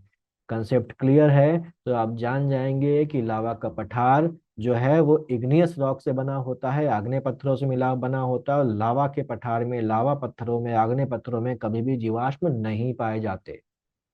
वो सही है। बाकी हमको मोटाई कितनी भी दे दे हमको मतलब ही नहीं है, हमको तो दे दिया गया ना, हमारे कंसेप्ट को परखना है उसको। तो सी जो है, हमारे कंसेप्ट अगर ठीक है तो हम पहचान जाएंगे, हमको मोटाई याद रखने की जरूरत ही नहीं है। ठीक है, नेक्स्ट है हमारा, नीचे दो कथन दिए गए जिनमें से एक को अभिकथन तथा दूसरे को कारण आर कहा गया है। ये जेट हवाओं से संबंधित है और जेट हवाओं के बारे में हम लोगों ने डिस्कस किया है क्लास में, जो एटमॉस्फेयर वाली क्लास है। यहां से जब ये ऊपर गई तो ऊपर उठने के बाद जब ये इधर मूव करती है तो यहां पर जब ये चल रही है, इस वाले हिस्से को बोलते हैं क्या, जेट। क्या, तो ये क्लियर हो गया। फिर यहाँ पर निम्नलिखित घटनाओं पर विचार कीजिए तथा उन्हें कालक्रम अनुसार व्यवस्थित कीजिए। मॉडर्न हिस्ट्री, नेशनल मूवमेंट में प्रॉपरली हर चीज को डिटेल में डिस्कस किया है। निम्नलिखितों का अगस्त प्रस्ताव, क्रिप्स मिशन को डिस्कस किया है अच्छी तरीके से। कितनी बार भारत आया ये भी हम लोगों ने देखा है वहां पर। रामगढ़ कांग्रेस अधिवेशन की भी बात हम लोगों ने वहां पर की और कांग्रेस के मंत्रियों के त्यागपत्र की भी बात हम लोगों ने की है। ठीक है, प्रांतीय सरकारों जब वो त्यागपत्र देते हैं। इसके अलावा अगर और आसान देखा जाए तो जो मैंने टाइमलाइन की शीट जो दी थी उसमें भी ये प्रॉपरली मेंशन्ड है। ठीक, ये देखिए, अगस्त प्रस्ताव नीति को कब आया, 8 अगस्त 1940 को। क्रिप्स मिशन कब आया, ये भी देख रखा गया 1942 को। कांग्रेस की सरकार का रेजिग्नेशन कब हुआ? तारीख साफ साफ मेंशन है, अक्टूबर 22 1939 को। तो बताइए, एकता थी या नहीं थी? जाहिर सी बात है, बिल्कुल एकता नहीं थी। Voice of global south summit के संबंध में निम्नलिखित तथ्यों पर विचार करिए। भारत ने हाल ही में अपना दूसरा voice of global south summit संपन्न किया है। ग्लोबल साउथ मुख्यतः विकसित देशों से संबंधित है। तो दूसरा वाला और तीसरा वाला दोनों को ही भारत ने मेजबान की थी, तो दोनों ही सही है। और ग्लोबल साउथ मुख्यतः विकसित देशों से संबंधित है, गलत है, क्योंकि मैंने आपको बताया है घटनासार वाले वीडियो में, करंट वाले वीडियो में, कि ग्लोबल साउथ जो है उसका मतलब क्या होता है। उसका मतलब होता है जो अल्प विकसित या विकसित देश हैं उनको ग्लोबल साउथ कंबाइंडली कहा जाता है। देखिए, वॉइस ऑफ ग्लोबल साउथ शिखर सम्मेलन, जैसा हम लोगों ने अभी देखा कि जिन्होंने जो है वो बड़ाई करी, प्रशंसा करी voice of the global south summit की मेजबानी करने के लिए। ग्लोबल साउथ कौन से हैं? दुनिया के जो विकासशील देश हैं उनको बेसिकली ग्लोबल साउथ कहा जाता है। तो जो ग्लोबल साउथ है ये क्या है? वैश्विक दक्षिण, यानी ग्लोबल साउथ विश्व के विकासशील व कम आय वाले देशों को एक साथ लाने तथा इनके विकास से संबंधित आशाओं, समस्याओं व प्राथमिकताओं आदि पर चर्चा करने के उद्देश्य से प्रधानमंत्री नरेंद्र मोदी की पहल पर शुरू किए गए वॉइस। क्लियर हो गई सारी बातें? फिर आगे चलते हैं, और यहाँ पर कहा था राष्ट्रीय मुद्रा का वह मूल्य जो विदेशी मुद्रा की मांग और आपूर्ति द्वारा तय होता है उसे नम्य विनिमय दर यानी कि फ्लेक्सिबल एक्सचेंज रेट कहते हैं। विदेशी मुद्रा की मांग और आपूर्ति केंद्रीय बैंक द्वारा निर्धारित होती है। तो विदेशी मुद्रा का जो स्टोर है, रिजर्व है, वो रिजर्व बैंक रखती है। विदेशी मुद्रा की जो स्टेबिलिटी है, फॉरेन करेंसी और इंडिया की जो करेंसी, उसका जो एक्सचेंज रेट है, एक्सचेंज रेट की स्टेबिलिटी मेंटेन करने का रिजर्व बैंक का है। ठीक, लेकिन जो एक्सचेंज रेट है, एक्सचेंज रेट जो है वो तय होता है सप्लाई और डिमांड के नियमों के मुताबिक। एक्सचेंज और जो रेट जो है वो सप्लाई और डिमांड के नियमों से तय होता है, जबकि जो उनकी एक्सचेंज रेट की स्टेबिलिटी है उसको कंट्रोल करने का काम रिजर्व बैंक का है। और फॉरेन करेंसी रिजर्व की जो रिजर्व का जो स्टोर है वो भी रिजर्व बैंक ऑफ इंडिया के पास रहता है। ये बात हम लोगों ने यहाँ पर डिस्कस की है। एक्सचेंज रेट ऑफ रुपए ग्लोबल इकोनॉमी है, और रेट का दूसरी फॉरेन करेंसीज के साथ क्या एक्सचेंज है, एक्सचेंज वैल्यू क्या है, उसको एक्सचेंज रेट बोलते हैं। और इस एक्सचेंज रेट को स्टेबलाइज करने का काम भी किसके द्वारा किया जाता है? आरबीआई के द्वारा किया जाता है। ये फॉरेन करेंसी का जो रिजर्व है उसको अपने पास रखती है, यानी कि फॉरेन करेंसी का रिजर्व जो है वो किसके कंट्रोल में रहता है, किसके पास रहता है? वो रहता है रिजर्व बैंक ऑफ इंडिया के हाथों में, रिजर्व बैंक ऑफ इंडिया के पास। फिर भारत के संदर्भ में निम्नलिखित घटनाओं पर विचार कीजिए। बैंकों का राष्ट्रीयकरण, क्षेत्रीय बैंकों का गठन और बैंक शाखाओं द्वारा गांवों को गोद लेना। ठीक है, तो ये सभी चीजें जो है बेसिकली फाइनेंशियल इंक्लूजन यानी कि वित्तीय समावेशन के लिए उठाए गए कदमों में से एक है। और ये सारी बातें हम लोगों ने की हैं। अभी रिसेंटली मैंने यूट्यूब में पब्लिक में एक वीडियो डाला है बैंकिंग वाला, उसमें भी ये डिस्कस है, देखिए। तो जब सरकार को लगा कि भाई हाँ इस तरीके से नेशनलाइज करके हम अपने ऑब्जेक्टिव्स को, अपने टारगेट को अचीव कर सकते हैं और कोई दिक्कत नहीं आएगी, तो फिर प्रॉपर तरीके से एक ग्रैंड लेवल पे नेशनलाइजेशन का काम शुरू किया गया। और यहाँ पर एक कानून बनाया गया 1969 में, एक एक्ट बनाया गया जिसका नाम था बैंकिंग नेशनलाइजेशन एक्ट 1969। और इस एक्ट का सहारा लेके 1969 में 14 बैंक्स को नेशनलाइज कर दिया गया। और उसके बाद 1980 में फिर से 6 बैंक्स को नेशनलाइज कर दिया गया। अब यहाँ पर इस सेक्टर के लिए एक नया काम हम लोग करते हैं। जो रूरल एरिया है, वो रूरल एरिया में बैंकिंग सुविधा को पहुंचाने के लिए एक नई बॉडी को गठन करते हैं। इसका नाम रखा गया RRB, यानी कि regional rural banks. Regional rural banks, तो ये सबसे पहले 5 RRB का गठन किया जाता है, और ये 5 RRB गठन किया जाता है 2 अक्टूबर 1975 को। ठीक, और इनका जो ऑब्जेक्टिव था वो ऑब्जेक्टिव था कि बैंकिंग सर्विसेज को देश के दूर से भी दूर, यानी कि जो रिमोटेस्ट एरियाज हैं वहां तक, जो ग्रामीण क्षेत्र उन लोगों के दरवाजे तक, उन लोगों की दहलीज तक, चौखट तक, डोर स्टेप तक पहुंचाना।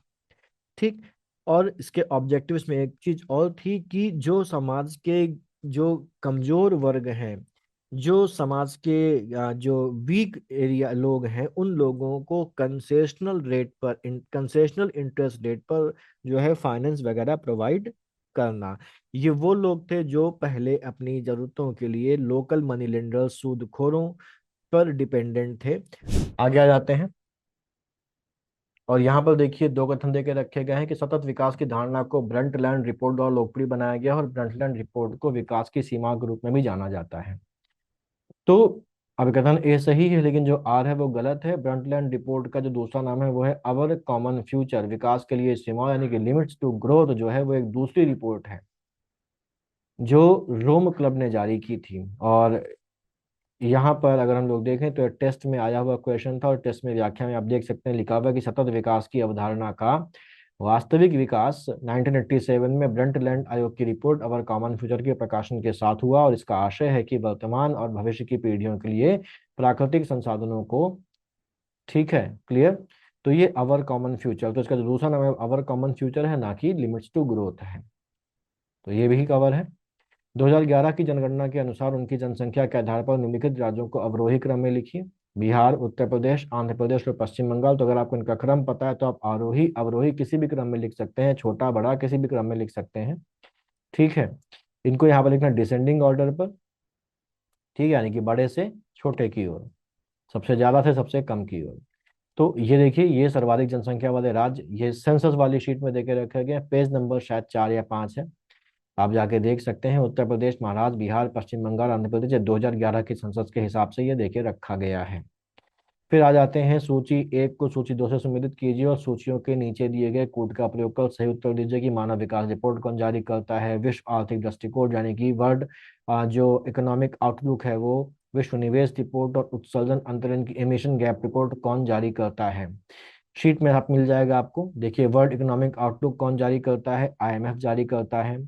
और जो मानव विकास सूचकांक या मानव विकास रिपोर्ट है वो कौन जारी करता है, यूएनडीपी जारी करता है। वर्ल्ड जो इन्वेस्टमेंट रिपोर्ट यानी कि विश्व निवेश रिपोर्ट है वो अंकटाड जारी करता है। और एमिशन गैप रिपोर्ट जारी करता है यूएनईपी यानी कि यूनाइटेड नेशंस एनवायरनमेंट प्रोग्राम, संयुक्त राष्ट्र पर्यावरण कार्यक्रम जारी करता है। ये सारी चीजें आपको मिलेंगी। फिर निम्नलिखित में से कौन सा जैविक अनुक्रम की प्रावस्थाओं का सही क्रम है, correct sequence of phases of biotic succession. Environment की शीट में साफ साफ दिखा हुआ है, ये देखिए। ये ओडम ने अनुक्रमण की एक क्रमागत विधि बताते हुए उसकी प्रावस्थाओं का निम्न क्रम बताया है। सबसे पहले नगरीकरण यानी कि न्यूडेशन होता है, फिर प्रवास यानी कि माइग्रेशन होता है, फिर आस्थापन यानी कि ये होता है, फिर प्रतिक्रिया यानी कि रिएक्शन, और फिर स्थिरीकरण यानी कि स्टेबलाइजेशन होता है। तो यहाँ पर आप देख के इसको पढ़ के इसको कर सकते थे। फिर आगे चलते हैं। फातिमा बीबी का हाल ही में निधन हुआ है, इनके बारे में लिखित कथनों पर विचार करें। तो फातिमा बीबी जो है वो पहली मुस्लिम महिला थी जो हायर जुडिशरी में पहुंची हैं। और फातिमा बीबी का निधन हुआ था नवंबर 2023 में। तो नवंबर 2023 वाली जो शीट है उसमें प्लस जो आपका करंट का जो टेस्ट मैंने लिया था उसमें भी ये क्वेश्चन आपको मिल जाएगा। ये शीट है, फातिमा बीबी देश की पहली महिला सुप्रीम कोर्ट की जज, पहली महिला है, यानी कि पहल पहुंचने वाली क्या है, पहली ही तो है। न्यायमूर्ति फातिमा बीवी का 96 वर्ष का निधन हो गया। वे तमिलनाडु की राज्यपाल रही। तो देखिए, पहली भी लिखा है, और राज्यपाल कहाँ की रही हैं, तमिलनाडु की भी रही हैं। तो देखिए, सर्वोच्च न्यायालय की पहली महिला न्यायाधीश है। उच्चतम न्यायपालिका तक पद तक पहुंचने वाली पहली मुस्लिम महिला, अभी मैंने बताया। और केरल राज्य के राज्यपाल तो केरल की नहीं थी, कहाँ की थी, तमिलनाडु की थी। ठीक। क्वेश्चन भी है, सुप्रीम कोर्ट की पहली महिला न्यायाधीश फातिमा बीबी का निधन हो गया, उन्होंने किस राज्य की राज्यपाल के रूप में भी काम किया है, तमिलनाडु में। जो करंट अफेयर का दूसरा टेस्ट था उसमें आपको ही मिलेगा। फिर आते हैं, विच amendment act deal with local governance institutions in India. कौन सा संशोधन अधिनियम भारत में स्थानीय शासन संस्थाओं से संबंधित है। तो स्थानीय शासन संस्थाएं कौन सी हैं भारत में, पंचायती राज है यानी कि पंचायत है। और दूसरी कौन सी है, दूसरी है हमारी म्यूनिसिपैलिटीज। और हम जानते हैं, कोई बिरला ही होगा जो नहीं जानता होगा, 73rd और 74th constitutional amendment act sheet में भी है और वीडियो में भी है। ठीक। तो शीट में देखिए, ये दिया हुआ है कि 73वां संविधान संशोधन पंचायत से है, और 74वां अधिनियम, 74वां किससे है, म्यूनिसिपैलिटीज से है। ठीक है, 74वां म्यूनिसिपैलिटीज से है, और ये क्लास का। और 17 राज्यों की विधानसभाओं के अप्रूव होने के बाद 20 अप्रैल 1993 को इसको राष्ट्रपति ने भी दे दी सहमति। और इस तरीके से ये निकल के आया 73वां संविधान संशोधन अधिनियम, और ये लागू हुआ 24 अप्रैल 1993 को, जिसको हम आज जानते हैं पंचायती राज दिवस के रूप में। दिवस। राष्ट्रपति की सहमति प्राप्त होने के बाद ये बिल 74वें कॉन्स्टिट्यूशनल अमेंडमेंट एक्ट के नाम से जाना गया, और ये प्रभावी हुआ 1 जून 1993। संशोधन होके क्या हुआ, एक नया पार्ट ऐड हुआ। हम सब जानते हैं वो पार्ट कौन सा है, पार्ट 9A। इसका नाम क्या रखा गया, द म्यूनिसिपैलिटीज। फिर आते हैं, सूचियां दी गई हैं बायोस्फीयर रिजर्व यानी कि जीवमंडल रिजर्व, और स्टेट देके रखे गए कौन सा कहाँ पर। तो बड़ा आसान होता है, सिमलीपाल कहाँ है, नोकरेक कहाँ है, रसमलाई कहाँ है, मानस कहाँ है। तो बड़े सिंपल से क्वेश्चंस में इसकी कैटेगरी में आता है ये। लेकिन फिर भी आप देखिए यहाँ पर शीट में जयमंडली आरक्षित क्षेत्र के नेटवर्क के सारे बायोस्फीयर रिजर्व के नाम और उनकी जो स्टेट्स हैं वो देके रखे गए हैं। ये तो आसान आसान क्वेश्चन है, ठीक है। लेकिन मैं आपको दिखा रहा हूँ कि आसान क्वेश्चन तो कवर्ड नहीं है, कठिन क्वेश्चन जो लग रहे हैं वो भी कवर्ड है। तो ऐसा नहीं है कि पेपर कठिन आया था, बस गलती हमारी ये है कि हम लोगों ने शायद रिवीजन नहीं किया ठीक से, हम लोग चीज़ों को सही से कंसोलिडेट नहीं कर पाए, या ये भी हो सकता है कि हम एग्जाम में क्वेश्चंस को देख के घबरा गए, डर गए, रिकॉल नहीं कर पाए। इसमें इसका मतलब ये नहीं कि हमारे अंदर कमी है, हम उस कमी को दूर कर सकते हैं और पहले से बेहतर परफॉर्म कर सकते हैं। इस वीडियो का ऑब्जेक्टिव किसी की कमियां या गलतियां निकालना नहीं है, इसका ऑब्जेक्टिव ये है कि आपके अंदर कैपेसिटी है, थोड़ा सा ध्यान देंगे तो ये एग्जाम आपके लिए कुछ भी नहीं है, ठीक है। फिर आगे चलते हैं, यहाँ पर कौन सा एक सुमेलित नहीं है, नेपिता म्यांमार की, ओटावा कनाडा की, खार्तूम इथोपिया की और डबलिन आयरलैंड की। तो सिंपल सा सी जो खार्तूम है वो सूडान की राजधानी है, इथोपिया की नहीं है। ये सभी डिस्कस्ड हैं वर्ल्ड जो ज्योग्राफी है उसके वीडियोज में। अगर हम यहाँ पर देखें तो देखिए सारा कंपाइलेशन है, एक के बाद एक आएगा। म्यांमार जिसका पुराना नाम था बर्मा, इसका ओल्ड नाम बर्मा था। इसकी कैपिटल है नेपितौ, इसकी नई कैपिटल है। इसकी ओल्ड कैपिटल थी रंगून। सबसे दक्षिणी देश पनामा है। कनाडा की जो राजधानी है उसका नाम है ओटावा, और यहाँ की जो करेंसी है उसको बोलते हैं कैनेडियन डॉलर। और दोनों यहाँ पर सूडान में, सूडान की राजधानी है खार्तूम, सूडान की राजधानी खार्तूम में वो मिल जाती हैं। और उसके बाद बिल्कुल पढ़ा हुआ है, ठीक है।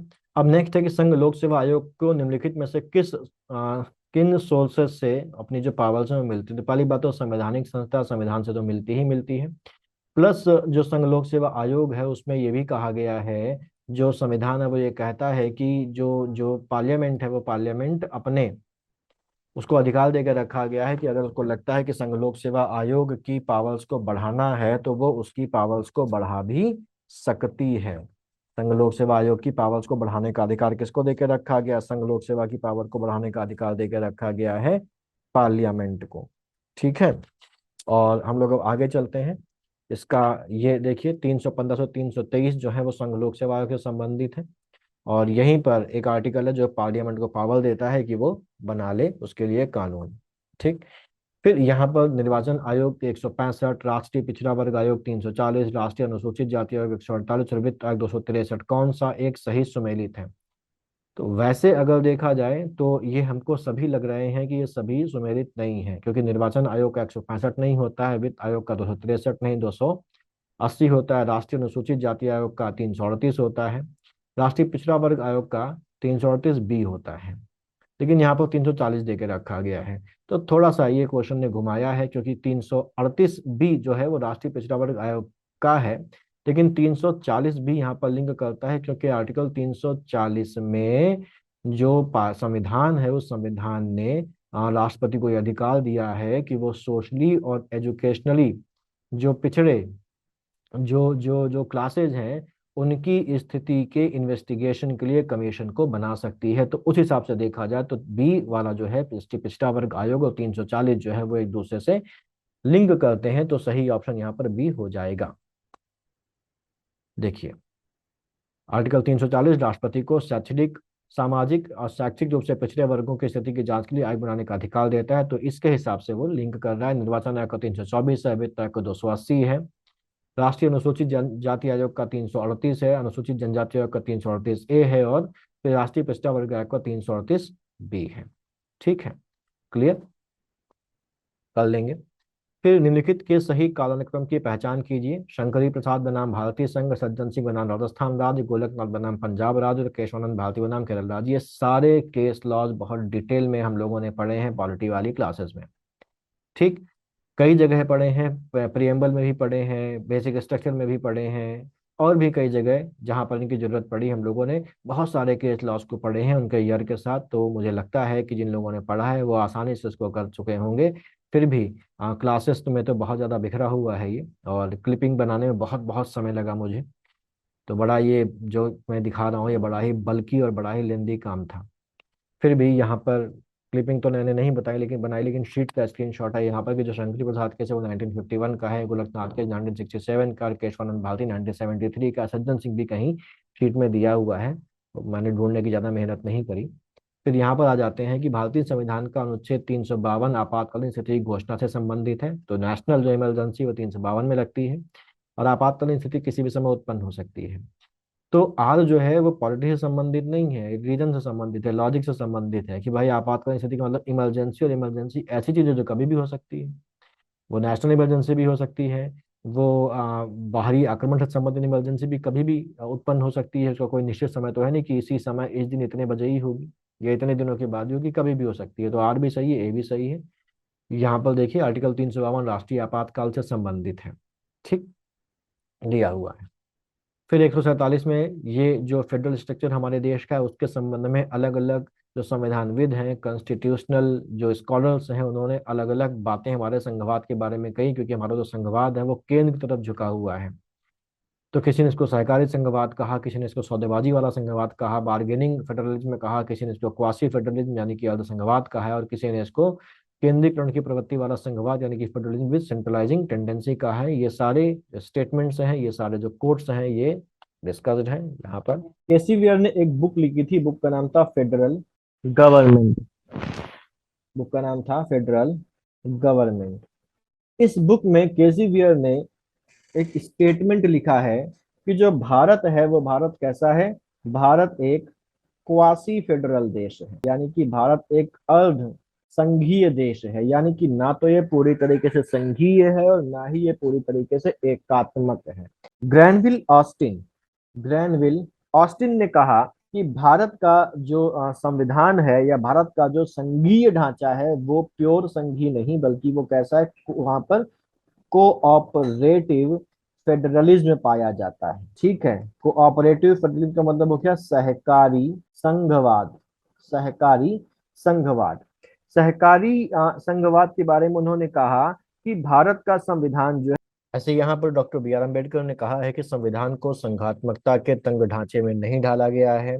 और जो मॉरिस जोन्स नाम के एक कॉन्स्टिट्यूशनलिस्ट हैं, उन्होंने ये कहा है कि भारत का जो संविधान है ये एक सेंट्रल टेंडेंसी वाला यानी कि केंद्रीकरण की प्रवृत्ति वाला संघवाद है, जिसमें सेंटर को अधिक पावर दी गई है बनिस्पत राज्यों के। वहीं जो आइवर जेनिंग्स है उन्होंने इसको बार्गेनिंग फेडरलिज्म यानी कि सौदेबाजी वाला जो है संघवाद कहा है। केसी वियर ने एक चीज और कही है कि भारतीय संविधान हो जाता है आराम से, ठीक है, आगे चलते हैं। यहाँ पर है कि संशोधनों को उनके कार्यान्वयन के वर्ष से मिलान कीजिए कि 42वां संशोधन कब हुआ, 52वां कब हुआ, 86वां संशोधन कब हुआ और 96वां संशोधन कब हुआ। बड़ा आसान है, इसको तो ऐसे भी किया जा सकता है कि जो 42वां होगा वो सबसे पहले होगा और 96वां जो होगा वो सबसे बाद होगा, यानी कि जो ईयर के हिसाब से अगर क्रोनोलॉजिकली इसको अरेंज कर दो तो भी ये आ जाएगा। फिर भी देखें यहाँ पर 42वां 1976, 52वां 1985, 86वां 2002, 96वां 2011 और 97वां कब हुआ, 2011 में ही हुआ। और इनमें क्या क्या हुआ ये भी है। तो आप इसको अभी तक तो गिन रहे होंगे, तो मुझे लगता है कि 90-100 के आसपास तो ये हो ही गए होंगे, ठीक है। और थोड़ा सा वीडियो लंबा हो गया है तो इसको हम लोग अभी यहीं तक रखते हैं। बाकी जो अलग से एक्स्ट्रा और है उसको मैं दूसरे वीडियो पे ले आऊंगा। इसके अलावा मैं इसकी पीपीटी जिसमें पूरे 120 के आसपास के क्वेश्चन होंगे वो टेलीग्राम पे भी डाल दूंगा और उनको आप देख सकते हैं। लेकिन ध्यान रखिएगा कि इसको खोलने के लिए और जो भी वीडियो इसमें एम्बेडेड है उनको केवल आप तभी देख सकेंगे जब आप पावर पॉइंट जो एप्लीकेशन है जो माइक्रोसॉफ्ट की उसको अपने फ़ोन में डाउनलोड करें, तभी इसके वीडियोस आपके उसमें चलेंगे जो इसमें एम्बेडेड है यहाँ पर, ठीक है। तो इसको मैं टेलीग्राम पर डाल दूंगा, पूरे 120 जो क्वेश्चंस हैं उन 120 क्वेश्चंस का पूरा पीपीटी डाल दूंगा, आप आराम से उसको देखिए। यहाँ पर इसका ये ऑब्जेक्टिव था, ना मुझे अपनी बढ़ाई करनी थी, ना किसी की बुराई करनी थी, ना आपकी कमियां बतानी थी। मेरा केवल ऑब्जेक्टिव ये था कि ये चीजें वही हैं जो इस एग्जाम में आई हुई हैं, जो आपने पढ़ी हुई हैं। थोड़ा सा आपको बस ये ध्यान रखना है कि हम जो पढ़ें उसको हम प्रॉपर रिवाइज करें, बार बार रिवाइज करें, समय निकालें।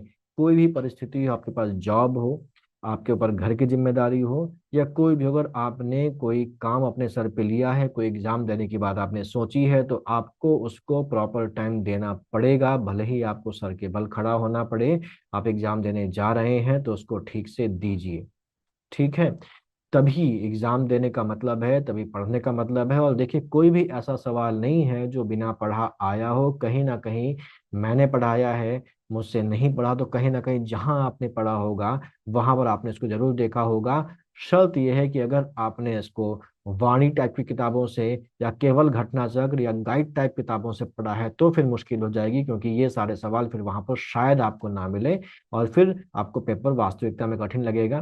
तो एग्जाम है, एक यूपी का हाईएस्ट लेवल का एग्जाम है स्टेट का, इसकी अपनी एक इज्जत है, तो उसकी इज्जत बनाए रखिए, उसकी इज्जत के हिसाब से अपनी तैयारी करिए, एग्जाम को पास करिए, ठीक है, और अधिकारी बनिए। मिलते हैं अगले वीडियो में। All the best.